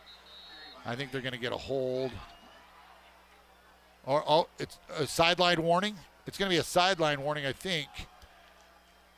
Yep. A sideline warning on Natrona County. Telling those coaches to get back in their box. They're kind of known for that. So they're going to move the ball out across the 25 to the 27-yard line. That should be enough for a Bronc first down, and it is. They're moving the chains. And now they're going to wind the clock with 5:55 remaining here in the third quarter. The clock's still not running. There it goes. Reed and Chase to the near side. I think I see Chance Morris in the slot on the far side. And they send a man in motion. That's Carson Chase. Carson breaks a tackle, and he's going to be tripped up and dropped for a loss. And, a late flag comes in. And I don't know if that's going to be a late hit on Natrona County, but there is a late flag. Or did Carson Chase say something? Looked like Brandon Vella went over there and kind of pulled Carson Chase away. I think he might have. Let's see what we got here. Personal foul on Natrona County High School. That'll 15 yards from the. Natrona's starting to get pretty frustrated. So that'll give the Bronx another first down after the 15-yard penalty out to the 40. Actually, that should have been from the line of scrimmage, not from where the tackle occurred. So they're going to there you go. 2 more yards. There you go. Good call. So that'll cross the 40 to the 42-yard line of the Bronx. Remember, this drive started at their own 6-yard line. 4 receivers in the formation with Kelton Crow in the backfield now for the Bronx. Crow has a touchdown tonight for the Bronx. Gilbertson looks over the middle, has a man. It's Chance Morris. And it's caught for the first down to the Natrona County 35 or 36 yards. I think they're going to give him the 35. Nice throw by Gilbertson. He faked the give, just pulled it right up, and Morris was running wide all alone, but he had to dive for that ball, so as soon as he caught it, he was down. They wind the clock. Bronx 1st and 10 at the Natrona County 35-yard line. This time 2, 3, and 4 all to the near side. That's Morris, Chase, and Reed. 5 is in the backfield. That's Kelton Crow. They're going to bring Chase in motion. This time it'll be a delayed handoff to Crow, a hold. That's going to back the Bronx up 10 yards as the hold came in almost immediately. So that'll back the Bronx up 10 yards. I think they're going to get maybe the center. It might have been Vella. It might have been hard Peldo. To say. Yeah, it's hard to say it down in the middle, but it was right there in the middle. Happened right in the middle there. So 4:35. That'll back the Bronx up 10 yards. It'll be 1st and 20 now for the Bronx. Still on Natrona's side of the ball.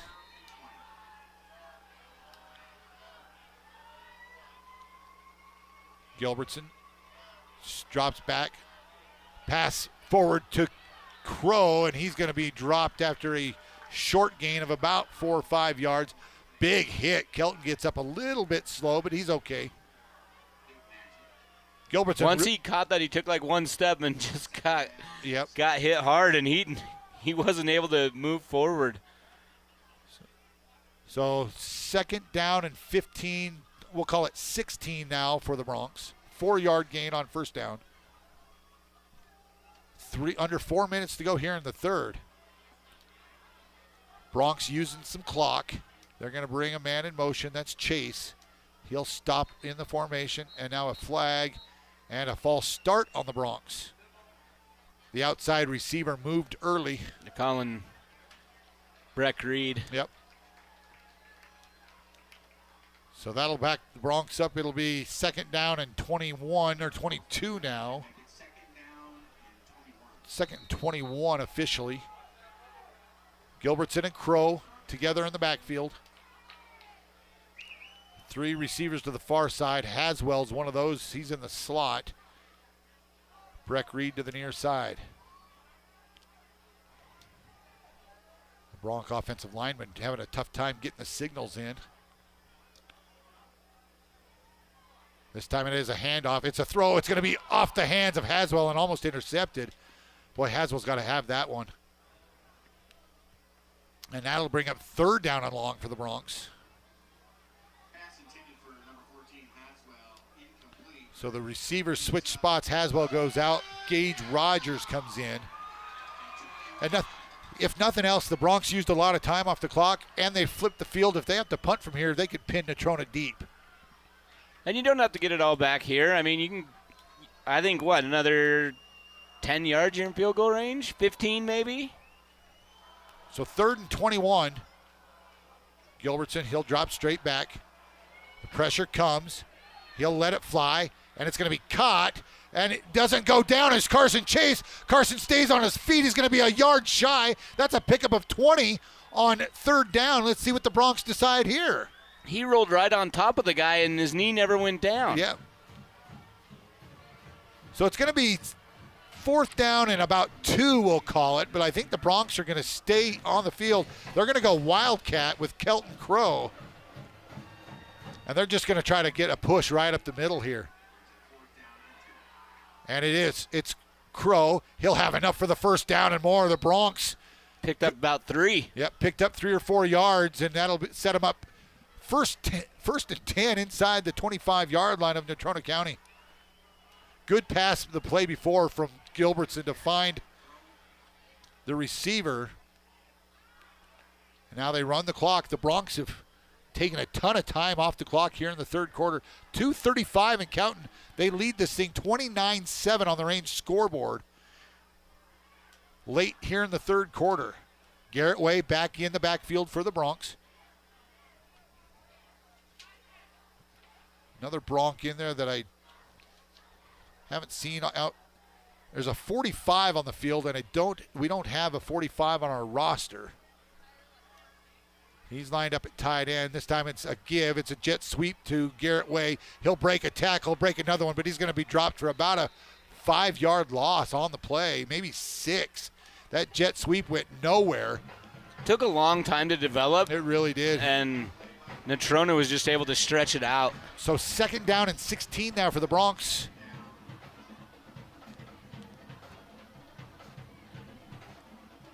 And the play comes in from the sideline with 1:40 and counting now here in the 3rd.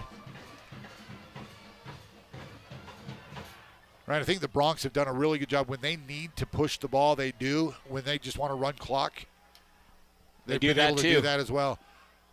Tide drops back. He's got a man in the corner of the end zone, and it's going to be overthrown by just a touch. Beck Haswell went up for it, just couldn't pull it down. And now we'll see what the Bronx do here. It's actually going to be 3rd down, 3rd and 16 now for the Bronx. So the Bronx have another play here, and then they'll have a decision to make. The ball's right at the 30-yard line.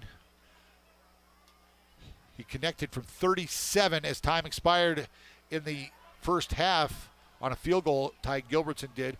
If they don't gain a yard here, it would be a 47-yarder for him. If they decide to go that way.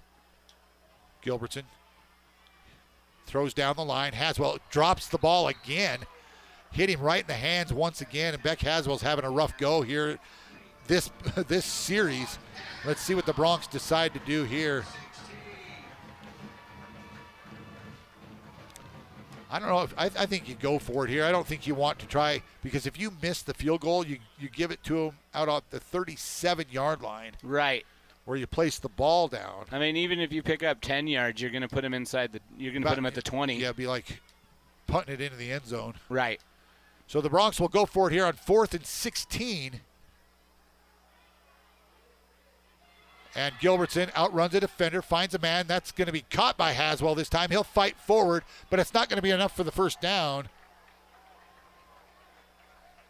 And the Bronx turn it over on downs, but Natrona will take possession at the 22-yard line. So they came up a couple yards short there on 4th down. But they took a ton of time off the clock. They're at the 17-yard line. Oh, yeah, at the 17-yard line. So that's better than punting it into the end zone. So the Bronx take a lot of time off the clock. Just 1:06 remaining here in the third quarter. They lead it 29-7 on the range scoreboard. So the offense comes back out on the field. Kenai Olson, he'll lead his troops out. Another different running back in there. That's number 22, Matthew Benton. 6'1", 185-pound junior. But they'll let a pass fly, and it's overthrown down the far sidelines. As Olson. And that quarterback is looking for another flag. He got hit, but it was just as the ball was released. Which may have caused the overthrow. Yep. So they'll bring up 2nd down and 10 for Natrona. Breck Reed was running stride for stride with the receiver. But they've got to start taking some shots, so Sheridan's secondary needs to be ready. Yep. So Andrew Stewart, Chance Morris back in those safety positions for the Bronx. And they're going to have a pass to the outside. And it's going to be a tackle out across the 20 to about the 24-yard line. Stewart on the tackle. 3rd down and about 3 for Natrona County. The catch was made by Brooks out there, and the tackle by Stewart. See the sophomore Andrew Adams in the game at corner as well. Giving some of the starters a little bit of a break here as we get to the end of this third quarter. 3 receivers switch, and they come back into position. And the give is to Palermo. Palermo's got a little bit of a hole across the 25 and pushes the pile forward to the 29-yard line. And that'll be enough for a Natrona County 1st down. And that was actually Benton as the running back. It wasn't Palermo. But the clock runs with 13 seconds, and that might be the last play of the third quarter as we are under 10 seconds. And I think that will do it. Yeah, Natrona doesn't look like they're in a hurry. We will go to the fourth quarter. The Bronx leading here on the range scoreboard, 29-7. No scoring in the third quarter at all. It'll be Natrona County 1st and 10 when we come back for quarter number 4. You're listening to Bronx football on 1410 KWYO, 106.9 FM. Our ATMs have gone mad at Security State Bank. It's our 95th anniversary, and our ATMs at our branches throughout Wyoming are randomly dispensing $50 bills rather than 20s. Use any of our ATMs at participating locations now through September 25th at Security State Bank locations in Sheridan, Gillette, Orland, Graybull, or Basin, and your withdrawal could have a surprise bonus. See all of our 95th anniversary celebrations at ssbwyo.bank. Security State Bank, FDIC insured. Whether you're starting a business, safeguarding your assets for future generations, or navigating the complexities of property transactions, McCool Law Firm LLC in Sheridan provides tailored solutions that ensure your success. McCool Law Firm understands that each case is unique, and it is committed to delivering personalized service that will exceed your expectations. McCool Law Firm, protecting your legacy, stepping up to bat for you. Find out more and schedule a consultation at McCoolLawFirmLLC.com or call 307-461-9240. Hi, I'm County Commissioner Christy Haswell, and you're listening to Sheridan Media Sports. Welcome back to Natrona County High School. Bronc football here on 1410 KWIO and 106.9 FM, streaming live at SheridanMedia.com. You can also go to the Sheridan Media YouTube channel, watch all the live action. 1st and 10 for Natrona as we go to the fourth quarter. There will only be most likely three undefeated teams in 4A after tonight. Cheyenne East and Campbell County both won tonight to move to 3-0, and the Bronx are well on their way. There's a toss to Palermo. He breaks it into the secondary, but a flag down. It's going to be a hold. That one's going to come back. And the flag, a holding on Natrona County, so that'll back him up 10 yards. Campbell County beat Rock Springs 35-3, East over Thunder Basin 31-6. Here's the big one. Laramie, who hadn't really scored many points at all. I mean, they didn't score much tonight, but they beat Cheyenne Central 10-3 tonight. Wow. And then the other final score, Kelly Walsh gets their second win. They're 2-1. They beat Cheyenne South 54-7. So those are your 4A scores. 3A scores, big one in 3A. Number 2, Cody blanks Douglas. Number 3, 49-0. Oh, smokes. 2 versus 3. 2 and that versus was 3. A blowout. Number 5, Powell over Lander, 39-8. Buffalo beat Jackson 19-14. Oh. So a good game there. Olsen. And I think we're going to have a false start. The receiver on the outside here moved early, and that'll back Natrona up 5 more yards. It's going to be 1st and 25. First down and 25. The ball's now placed inside the 15-yard line at about the 14 for Natrona. That's the wrong direction. Trailing 29-7. I really like the way that Sheridan's defensive line has really matched the physicality. Will talk to Coach after the game, but I know that is one thing he will really like.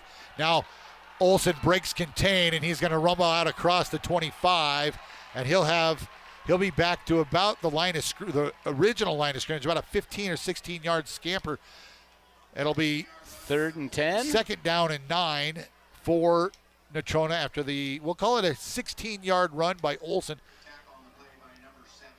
The Bronx rush forced him out of the pocket, and he was able to scramble for the 16 yards.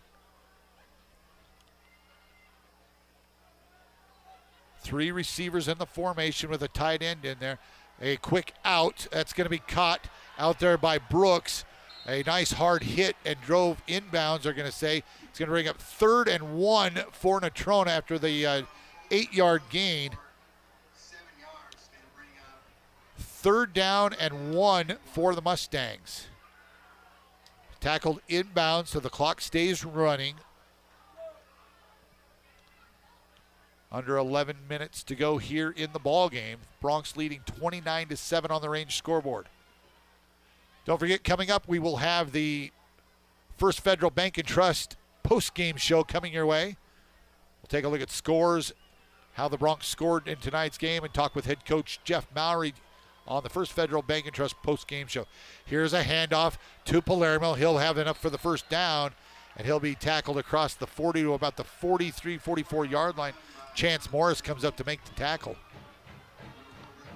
They've used Palermo like a workhorse tonight. Outside zone run that time, and they were able to get hat on a hat. The linebackers just weren't able to fill.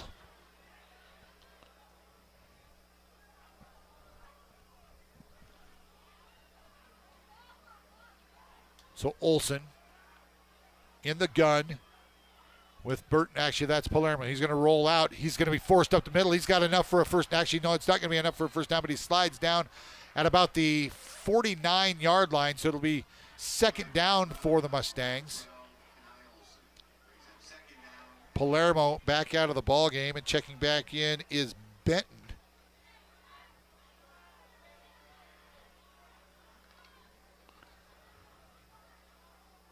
Matthew Benton. Or it could be Patton True. I don't know. There's two number 22s on the roster. Oh, wow. But one's a junior and one's a sophomore. I would imagine the junior's probably in the game. So on 2nd down, the pass was way overthrown for Gage Brooks. And it'll bring up 3rd and 5 for Natrona County. It's probably 4-down territory anyway with 9:30 remaining here in the ball game.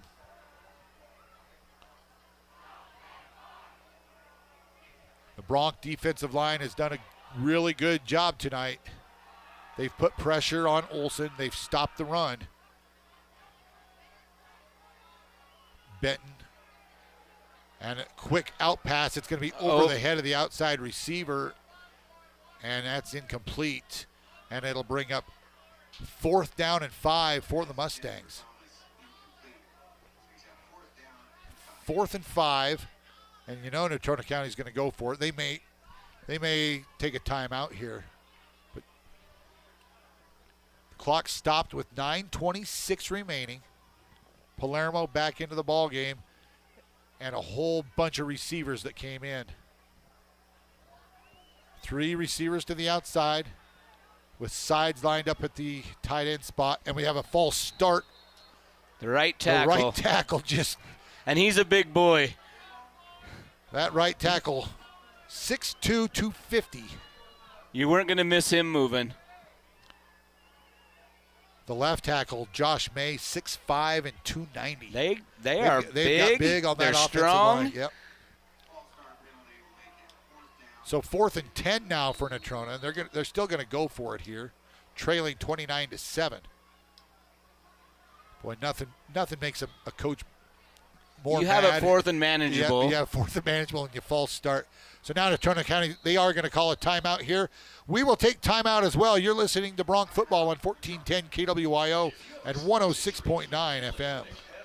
September, a month of travel. Whether for school events, business, or just a fall drive, look no further than Waring Sheridan Chevrolet, Doug Wooden. Waring Chevrolet continues to receive an influx of the latest and greatest Chevrolet models. We just received 3 brand new Tahoes. Plus, we have a great selection of rugged Silverados, the roomy Suburban, everything in between. Like the versatile Traverse, the bold Trailblazer, we have them all. With the large new inventory, now's the time to make your move. Experience the Waring way of vehicle buying, WaringSheridan.com.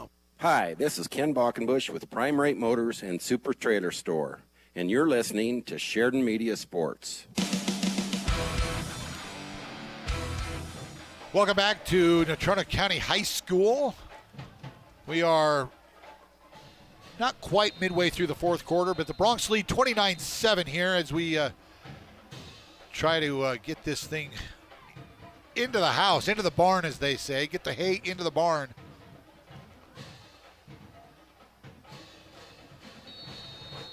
So the Bronx,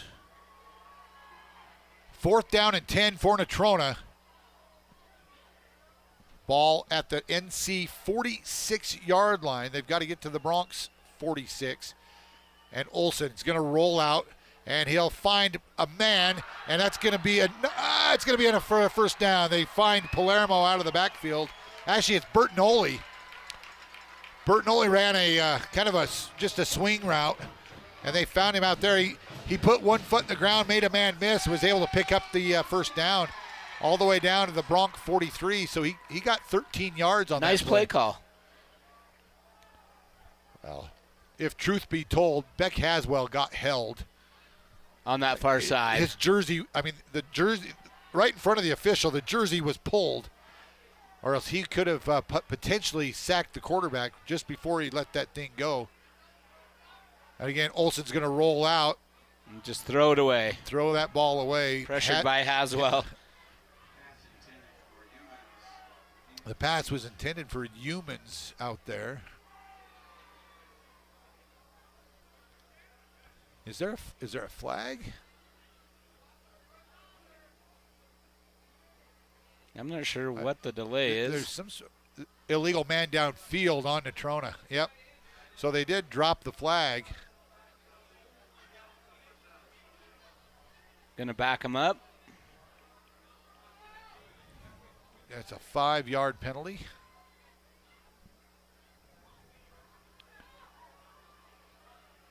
So 1st and 15 now for Natrona County. After the illegal man downfield. Well, that play took a while to develop. And yeah. One of the linemen just kind of wandered downfield. Now Bertinoli will move into position. They take the toss. Will go to the right side. There's a little bit of room there. Bertinoli falls forward for a couple. Actually, he's going to get out back to the original line of scrimmage and pick up of about 5 on the play. So it'll be 2nd and 10. Just a good head of steam there. Got him the 5 yards. So Bertinoli stays on the field.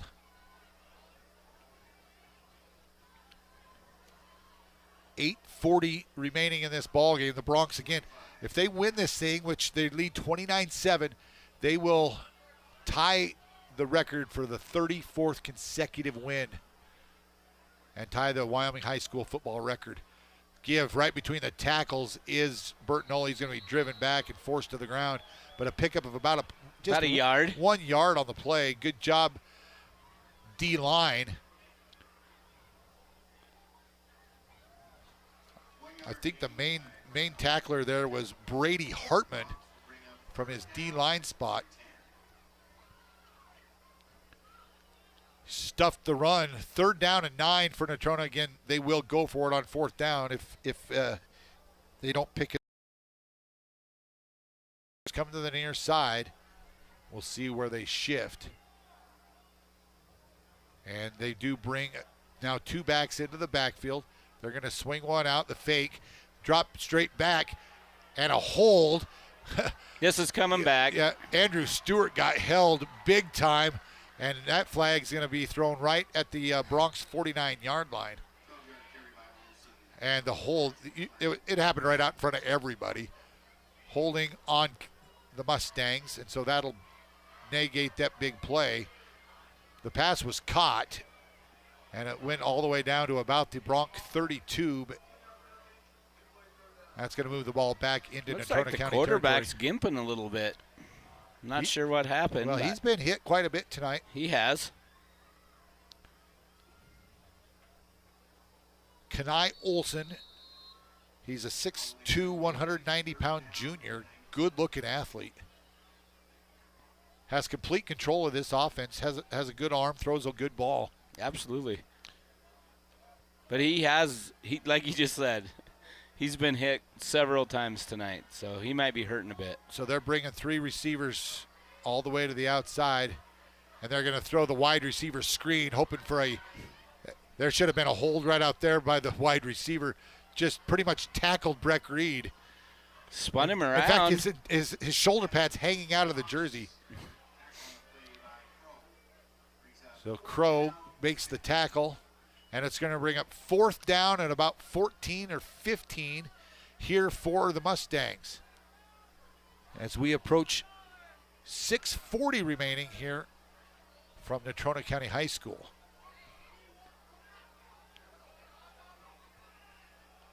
Pretty good Sheridan contingent across the way. Good crowd. 4 receivers in the formation. Olsen drops straight back. He's going to let one fly to the far side, and it's way overthrown. And another flag on the play. We're going to get another hold? Or we got something, a punch. I think he's being ejected. I think 50's being ejected.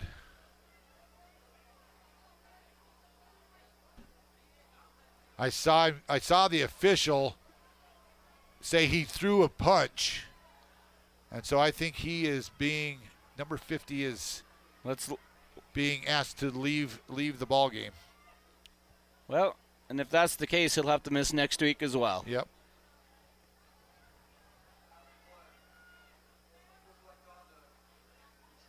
Unsportsmanlike conduct.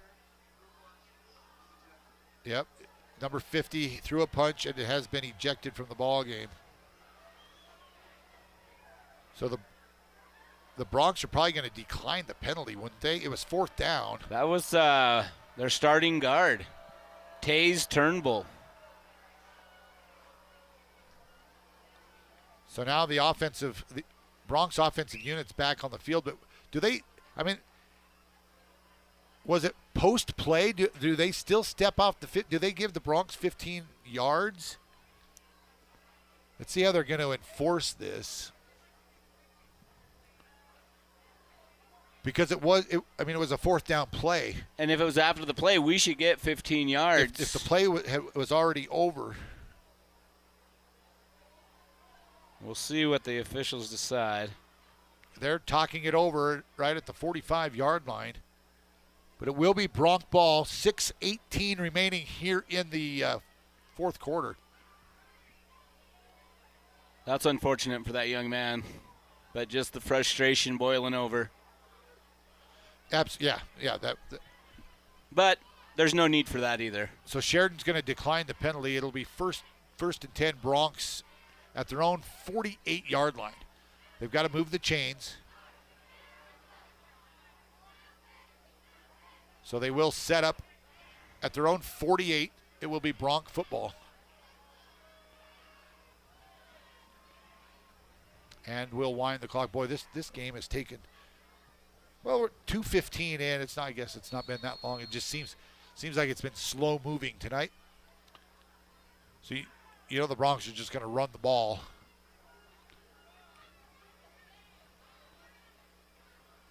Two running backs flank Gilbertson. He'll call for it, and they'll give Crow the ball on the short side of the field, and he's not going to make it back to the line of scrimmage. All you want to do is just stay in bounds. Yep.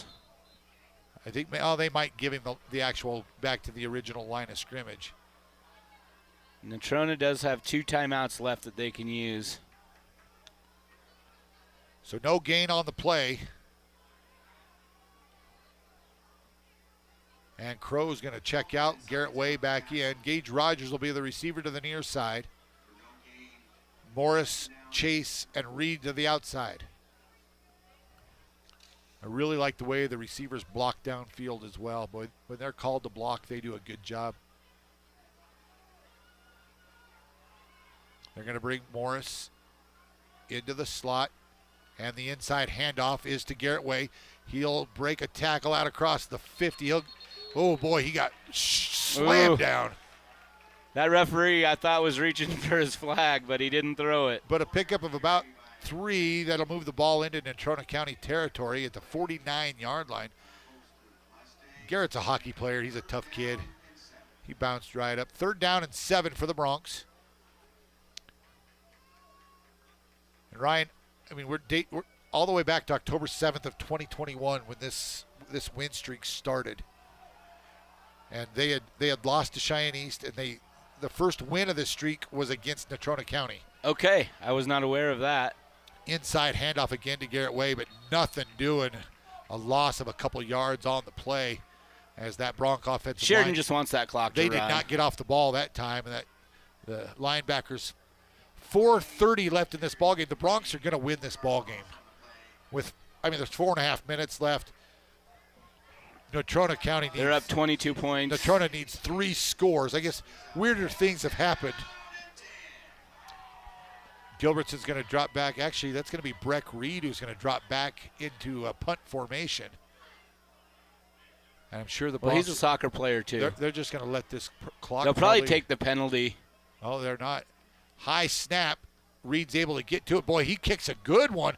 That's going to drive the receiver all the way back. It's going to be muffed and down at the 1-yard line. Holy cow, what a kick. That punt was touched and muffed. It rolled all the way, but the receiver was able to land on it at the 1-yard line.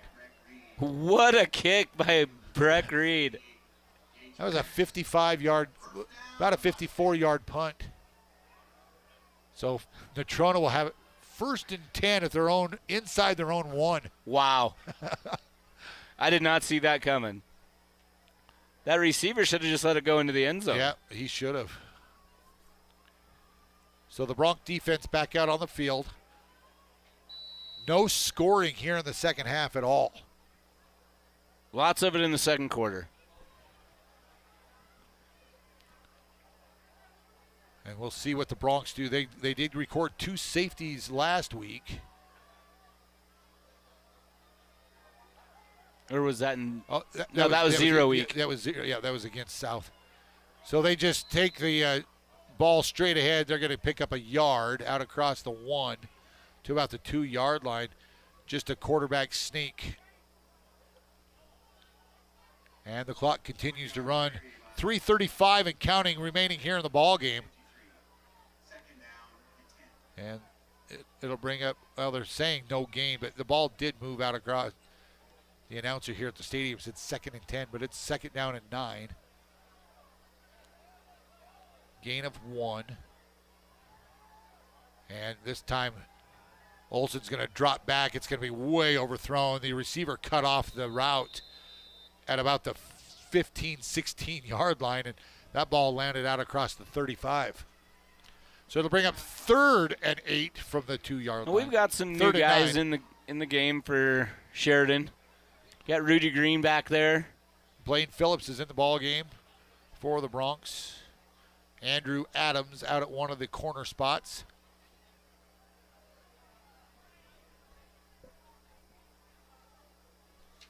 Also see Cooper Lynn at one of the safety positions. And Brutlag's out there as well. Olson drops straight back and the ball is incomplete. 4th and 9 for Natrona County. 3:04 remaining in the ballgame. 29-7 Bronx. And this time the punt team is going to come out because they don't They want to give the ball to the Bronx inside the 10-yard line. So the punt team comes out. He's got to be careful not to step out the back of his end zone. If this snap is high, there's a good chance. And a lot of the NC fans are heading for the exits. And the snap is high, but he gets it, and he punts it out of there. That's Olsen. And the punt is going to be corralled by Chase, and he's down the far sideline across the 30 and run out of bounds at about the 21-yard line. So the Bronx will take over 1st and 10 at the NC 21. About a 22-yard return by Carson Chase. And he tackled out there by Tucker Sides of the Mustangs. So the Bronc offense back out on the field with 2:52 to go here in the ballgame. The Bronx need 1 first down, and if Natrona doesn't use their timeouts, which they may.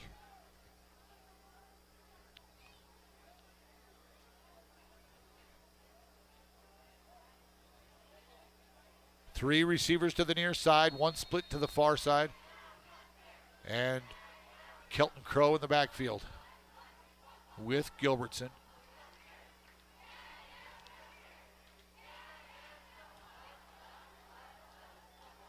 Gilbertson calls for the snap, and the inside handoff is to Crow. He got tripped up after a gain of 1 to the 20.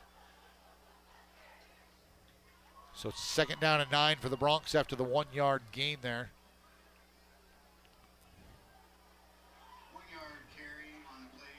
So the Bronx are just going to take their time. Ryan, next week the Bronx are at home. We had that gauntlet that we talked about, playing the other 3 teams that are notoriously in the semifinals, Thunder Bay and Natrona. Next week we get Cheyenne East at home. Cheyenne East is going to come in undefeated as well, with a chance for the Bronx to break the overall state record at 35. This time it's Crow across the 15, and he'll be tackled inside the 15 at about the 14-yard line. It'll bring up a 3rd down and a couple for the Bronx. But I don't think Natrona is going to stop the clock. They just want to get out of here as well. The Bronx, there's been no scoring here in the second half. The Bronx dominated the first half. I should say they dominated the second quarter. Second quarter. You know, they trailed 7-6. The Bronx scored first but missed the extra point. It was blocked. And then Natrona got a touchdown that Bronx trailed for the first time all year, 7-6. But then they responded. And it was a pretty pretty thing. This time it's going to be Kelton Crow. He's going to rumble towards the end zone, falls and dives in, and they're going to call him short. Down at the 1-yard line. That's about a 13-yard run by Kelton Crow down to the 1. Inside the 1-yard line. Nothing fancy, just right up the middle. And with 1:14, let's see if the Bronx are if they'll run another play here to get in the end zone, or if they're just going to take a knee. The Bronx might just go into victory formation here. It looks like they're going to. Which they are going to. They're just going to go into victory formation and not tack one on here at the 1-yard line. So we're under a minute, and they do have the countdown clock in the end zone, so Ty Gilbertson can watch and just let this thing count down. This will be the last snap of the game, in fact. And the Bronx will not have to snap it again,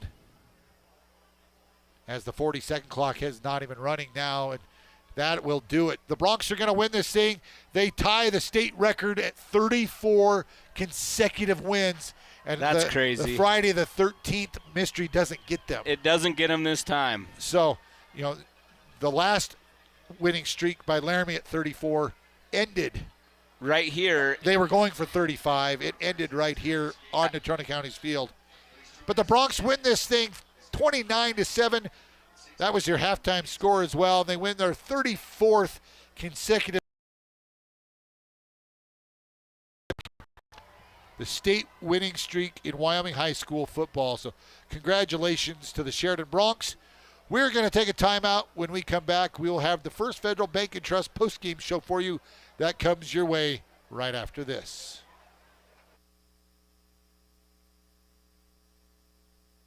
Mossholders Design Center proudly supports our young student athletes in Sheridan County. Being a member of a successful team takes determination, a strong work ethic, and great leadership. It's those qualities that Moss Holders over the last 115 years in Sheridan. We're proud of the Moss Holders legacy, and we're proud of our local athletes and coaches. Let the talented and hardworking staff at Moss Holders help you with your next furniture purchase or design project. Moss Holders wishes each and every team the best of luck this season. Go Bronx and Lady Bronx. In a place where honesty and hard work define us, there's a bank that's fully invested in Wyoming. The banks of Buffalo, Gillette, and Sheridan. We understand that business owners are the backbone of our communities. And whether you run a ranch, a restaurant, or a retail store, we're here to support you with a range of account options and personalized services without all the unexpected fees. Because when your business succeeds, our communities thrive. Visit buffalofed.bank for all your business banking needs. Member FDIC, Equal Housing Lender. Texting and driving. Texting and driving? Everyone knows there really is no and. You're either texting or you're driving. In other words, if you're typing or reading anything while you're behind the wheel, you're not paying attention and you're not in control of your vehicle. That's why law enforcement around the state is cracking down on distracted driving. Hey, Wyoming, let's put an end to texting and driving because we all know better. There is no and. This message was paid for by YDOT. You save, we give. Hi, this is Andrew with First Northern Bank of Wyoming. I'm sure you've heard about our Roundup program by now, but did you know so far this year we've matched over $15,000 that we've donated to nonprofits in our communities? This quarter we are giving to local youth services. If you haven't enrolled, stop by and see us at 29 North Gould Street to learn more and enroll today. You save, we give. It's a win for you and the community. First Northern Bank of Wyoming, investing in Wyoming communities since 1885. Member FDIC, Equal Housing Lender. Rise and shine, breakfast lovers. McDonald's got a deal for you. Buy one breakfast favorite and get another for $1. Choose from many of your favorites. 2 sausage McMuffins, please, or a sausage biscuit, sausage McMuffin burrito, or sausage McGriddle. We're all on the search for tasty savings when dining out. Mix or match any 2 items. Pay the regular menu price for one. Get the second of equal or lesser value for $1. Eat both items if you're really hungry, or you can't share. This offer is available at McDonald's in Sheridan, Buffalo, and Gillette. Would you like to hear people more clearly in noise? This is JT Kraft with EBA Hearing and Sound. Today's smart hearing aid technology can improve your ability to understand speech in noisy environments better than ever. These prescriptive medical devices have a 40-hour rechargeable battery life, they're waterproof, Bluetooth compatible, and more. Why struggle to hear? Get a hearing test and try a free hearing aid demo today. EBA Hearing and Sound, 674-8920. That's 674-8920. Have you been to the showroom at Thompson Master Masons? If you're thinking about doing a masonry project, you need to stop by and check it out. Thompson's is located on the corner of Broadway and 11th in Sheridan with a showroom full of brick and stone samples. They offer both man-made and natural stone. As a matter of fact, Thompson Master Masons has the widest selection of stone, block, and brick in town. Wholesale or retail, contact Thompson Master Masons. Did you know Sheridan Motors is Sheridan's only locally owned and operated new vehicle dealership? That means when we thrive, Sheridan directly benefits. We're proud to support our hometown through sponsorships, good deeds, and excellent full-time jobs with benefits. Stop by your locally owned and operated Sheridan Motors to check out our incredible selection and find out what's coming soon. We know you have a choice when it comes to shopping for new and used cars, servicing your vehicle, and purchasing tires. On behalf of Sheridan Motors' entire team, thank you for your business. Hello, this is Michelle Manival from the Sports Stop and Foot of the Bighorns, and you're listening to Sheridan Media Sports. Welcome back to Natrona County High School. Shane Parker and Ryan Parker here on the First Federal Bank and post-game show, Bank and Trust post-game show. Bronx win this thing 29-7. That was the score at halftime as well, and the Bronx tie the state's longest winning streak in Wyoming high school football history at 34 games. This thing started back October 7th of 2021. So the Bronx, they break their huddle on the field after their post-game talk, and we'll have Coach Jeff Mowry up here in the press box here shortly. But Ryan, as we take a look at, how the Bronx got things going tonight, obviously fireworks from the get-go as the Bronx took the opening kickoff back, 97, 98 yards. Breck Reed took the opening kickoff to the house, which we've seen the Bronx do numerous times. The point after was blocked, and the Bronx led 6-0. Then with 11:55 left in the first half, Natrona took advantage of a Bronx turnover and got a 29-yard pass play from quarterback Kenai Olson to Gage Brooks, and the kick was good. So the Bronx trailed for the first time all year at that point, 7-6. Then Natrona County, for the first time all year, they turned the ball over back to Sheridan, and the Bronx scored quickly. 2 plays. They got a big play to Chance Morris. He took it all the way down the 5-yard line. Then Kelton Crow took it in from 5 yards out. The 2-point try was no good, and the Bronx they led this thing 12-7 after another turnover and interception. Chance Morris, he took the next play 37 yards for the touchdown.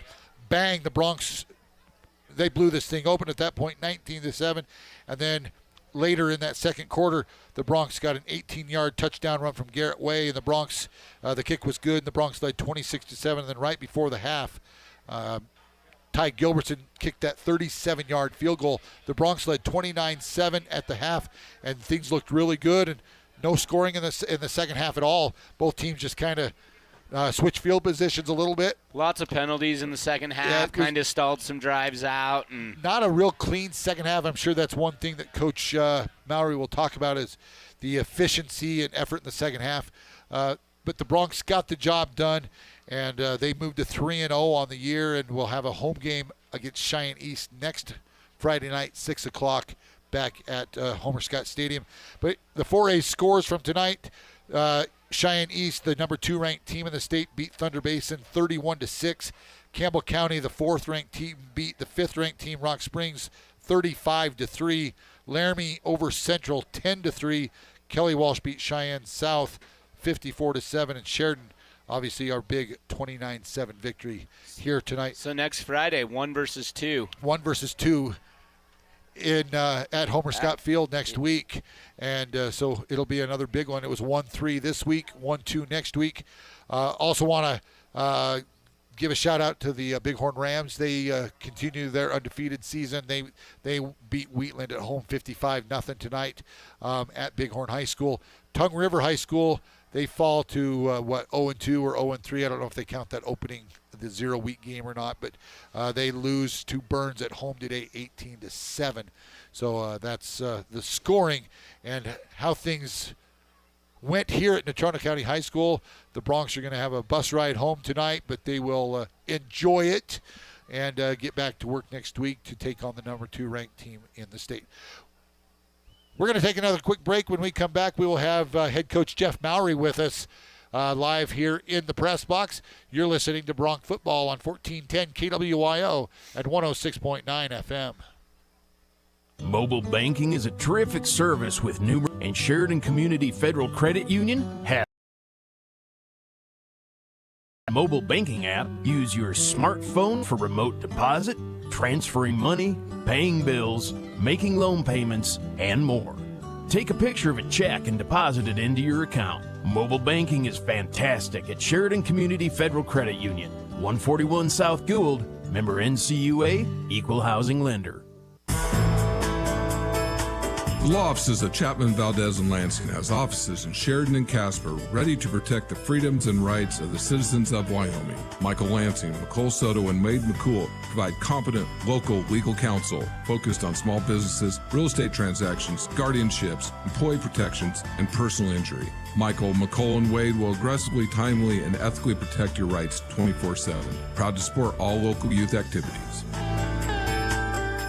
Need screen printed and embroidered items? Well, whatever you need, Kilpatrick Creations is the go-to local company for these types of items. If it's screen printed or stitched, we are the ones to help you. Give us a call first. We're here to help you and want to help you with your imprinted garment or accessory needs. We've been in the business and serving Sheridan County for over 20 years. We have the experience, talent, and selection of goods that allows us to help you promote your business, club, or event in the best, most affordable way possible. Come see Kilpatrick Creations for all your screen printed or embroidered needs. Do you have family coming to town and not enough room in your home to accommodate them? Book them a room at the Candlewood Suites in Sheridan. They'll enjoy features like fully equipped kitchens that include a microwave, full-sized refrigerator, dishwasher, stovetop, even pots and pans, and free guest laundry. Did I mention use of the Bighorns? Book your reservation with the Candlewood Suites and relax knowing they'll feel right at home. Call the Candlewood Suites 307-675-2100. Mossholders Design Center proudly supports our young student athletes in Sheridan County. Being a member of a successful team takes determination, a strong work ethic, and great leadership. It's those qualities that have defined Mossholders over the last 115 years in Sheridan.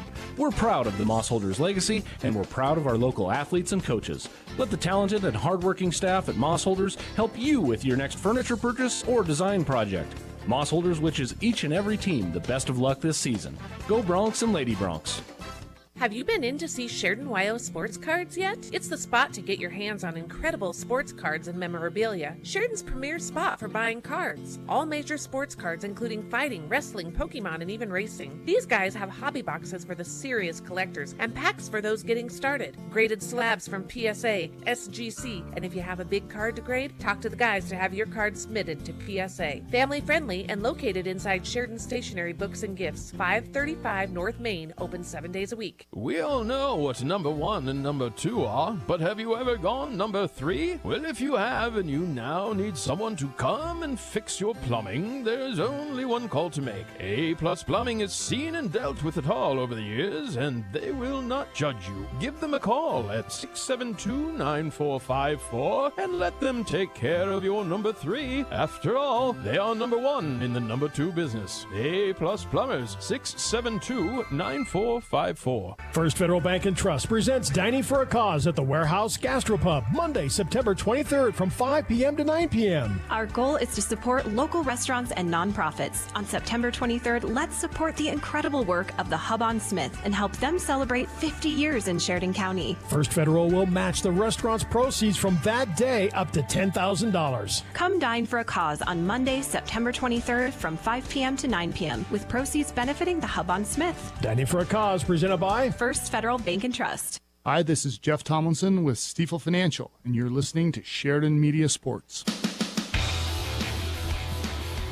Welcome back to Natrona County High School. Coach Mowry's been surrounded by a bunch of different newspaper reporters and stuff, and he is on his way to the press box right now, so we will hurry and get a couple last-minute words from him as we get things wrapped up here on the First Federal Bank and Trust post-game show. The Bronx win this thing 29-7. We'll get a quick minute. He'll be a little bit out of breath, but he is on his way to the press box right now, and he'll get the words on another victory here at Natrona County High School tonight. And we'll get the headset on Coach here. We're just going to stand here in the doorway so they can get us on the camera here, Coach. And hey. Nice work. Yeah, I know you're a little out of breath. Started quickly again tonight. Yeah. You got that kickoff right away. Yeah, that's something we try to get. Breck, Reed, Chance Morris, those guys with speed out in the open, and we were able to do that. Good leverage block, kick out, and he saw the crease, and, we always tell him if they get tackled by the kicker, we'll fire him, and he made him miss. He did make him miss. The kick was blocked. That's not. You always are trying to chase that point. It didn't end up hurting us tonight, but Natrona did some things uncharacteristically tonight that they hadn't done yet this year. They turned the ball over a couple times, and boy, penalties just really hurt them. Yeah, that's not characteristic of a Coach Harshman team at all. They're usually very, very sound and disciplined, and they did. They a couple personal fouls and got themselves in trouble, and those turnovers are huge. We had our own too, and those are momentum-shifting plays. We have the kick return, and then we go back on offense, turn it over. They get 6 points or 7 points, and we're down 1, and we have to rally back. But we were able to get the ball back a couple times, and momentum-shifting plays. Anytime you turn the ball over, special teams touchdowns are huge. I thought that the Bronx being down for the first time all year kind of lit a fire. Yeah. And boy, they really turned it on. The first quarter, the Bronx only maybe ran 8 or 9, 10 offensive plays because every time you touched the ball, big play, big play. Chance Morris really showed his speed a couple times. It was good to get him back. We missed him at Thunder Basin, and he's got a burst that, I guess that's why you win the 100 and 200 in track. He's got a burst that not many people can match, and you saw that today. He got vertical on a run. Made it really, I think, his most impressive play, what was that vertical catch? It was a high ball, and he went up and got it, caught it with his fingertips, and that's a play that Chance Morris as a sophomore and junior doesn't make, but he's grown into himself as a senior, knows where to be, and believes in himself. And so Ty threw the ball a little bit high and not too far off, and Chance just went up and got it. Big catch. Thought the running backs, you knew that the offense and defensive line for Natrona were big and physical. Their D-line, I thought our offensive line did a really good job of, at least holding their own tonight and creating some holes, and the running backs ran hard. Yeah, they did. You could see that. It wasn't a gimme for our guys up front, but we would create holes and then they'd stymie us a couple times. And we really uncharacteristically missed some schemes blocking wise, both on the front line and then with our running backs and receivers that we've really got to get ironed out. They did a good job. Natrona did a good job of bouncing into a 4-4 and a 3-4, and that gave our guys different looks, and we weren't always on the same page. And so there'll be some great film for us to get better at and prep. An odd front Natrona ran tonight is going to be similar to what East will run next week. No scoring in the second half, just kind of a game of field position there in the second half. But you still have to be pleased coming on the road, and this is a tough place to win. We talked about that in the pregame show, and to get a win 29-7, that doesn't happen very often down here. No, it's a great place to win, and it's a hard place to win. I think this is a place where we're probably under 500 in the last 17 years. Oh, yeah. To get a win here is huge, and that's a good football team we just played. And so it's a team that we're probably going to see down the road and hopefully have the opportunity to play again in the playoffs. And really fortunate to take away a win, and it makes that road trip home a little shorter. You'll get number 2 East. I mean, obviously the YO Preps coaches and media poll has Sheridan 1 and East 2. East 1 31-6 tonight against Thunder. So big 1-2 matchup next week. Yeah, that's going to be. I don't know when we have played East when it wasn't a great matchup. Right. So, it's going to be another good one. It'll be a dogfight. Coach Goff is in a very similar boat with us. They graduated a lot of seniors last year. He's trying to find that new identity with his team, and they run the ball very effectively in their first couple films. I haven't had a chance to watch this one, but I'll be excited to see how they move the ball against Thunder. And Thunder Basin 0-3 right now is going to be the best probably 3-0 team that we've seen in Wyoming in a long time. That's a good football team that has played some tough matchups in weeks 1, 2, and 3, and we'll look to see them again down the road. They'll get going on the winning streak. Most definitely. And just one final thing, I'm sure you may or may not have talked to your kids about it in your post-game huddle, but congratulations, 34 consecutive ties the state record dating back. Obviously, Laramie did it back in the 59 to 63, I think it was, and that winning streak ended 63 on this exact date, September 13th, on this field at Natrona County. I think that's like the only game I know that Coach Harshman actually wasn't the head coach. Right. And, we've talked about it with our team. These guys, these seniors right now were freshmen when that thing started, and our sophomores weren't even around in high school, and so they don't really know about that streak. The biggest person that talks about it is Coach Sullivan. Constantly reminds me that if I'd have managed the clock and had better play calls in the fourth quarter East game, we'd have broken the streak a long time ago. I'll take blame for not getting it done earlier, but our kids are on a really incredible run. They're very fortunate to be playing football in Sheridan right now, and it's a great place to be. We have awesome kids, an awesome community, and it's a fun place to be. Well, congratulations, and we'll talk to you next week. Thanks, Shane. How did Bob do? Is he still hired? Hey, cameraman? Bob can come work with us every Friday night. All right. Yeah, man. He owns the equipment. Thanks a lot, Coach. Thanks. Head coach Jeff Mowry here on the postgame show. That's going to wrap it up for us tonight. The Bronx win this thing going away 29-7.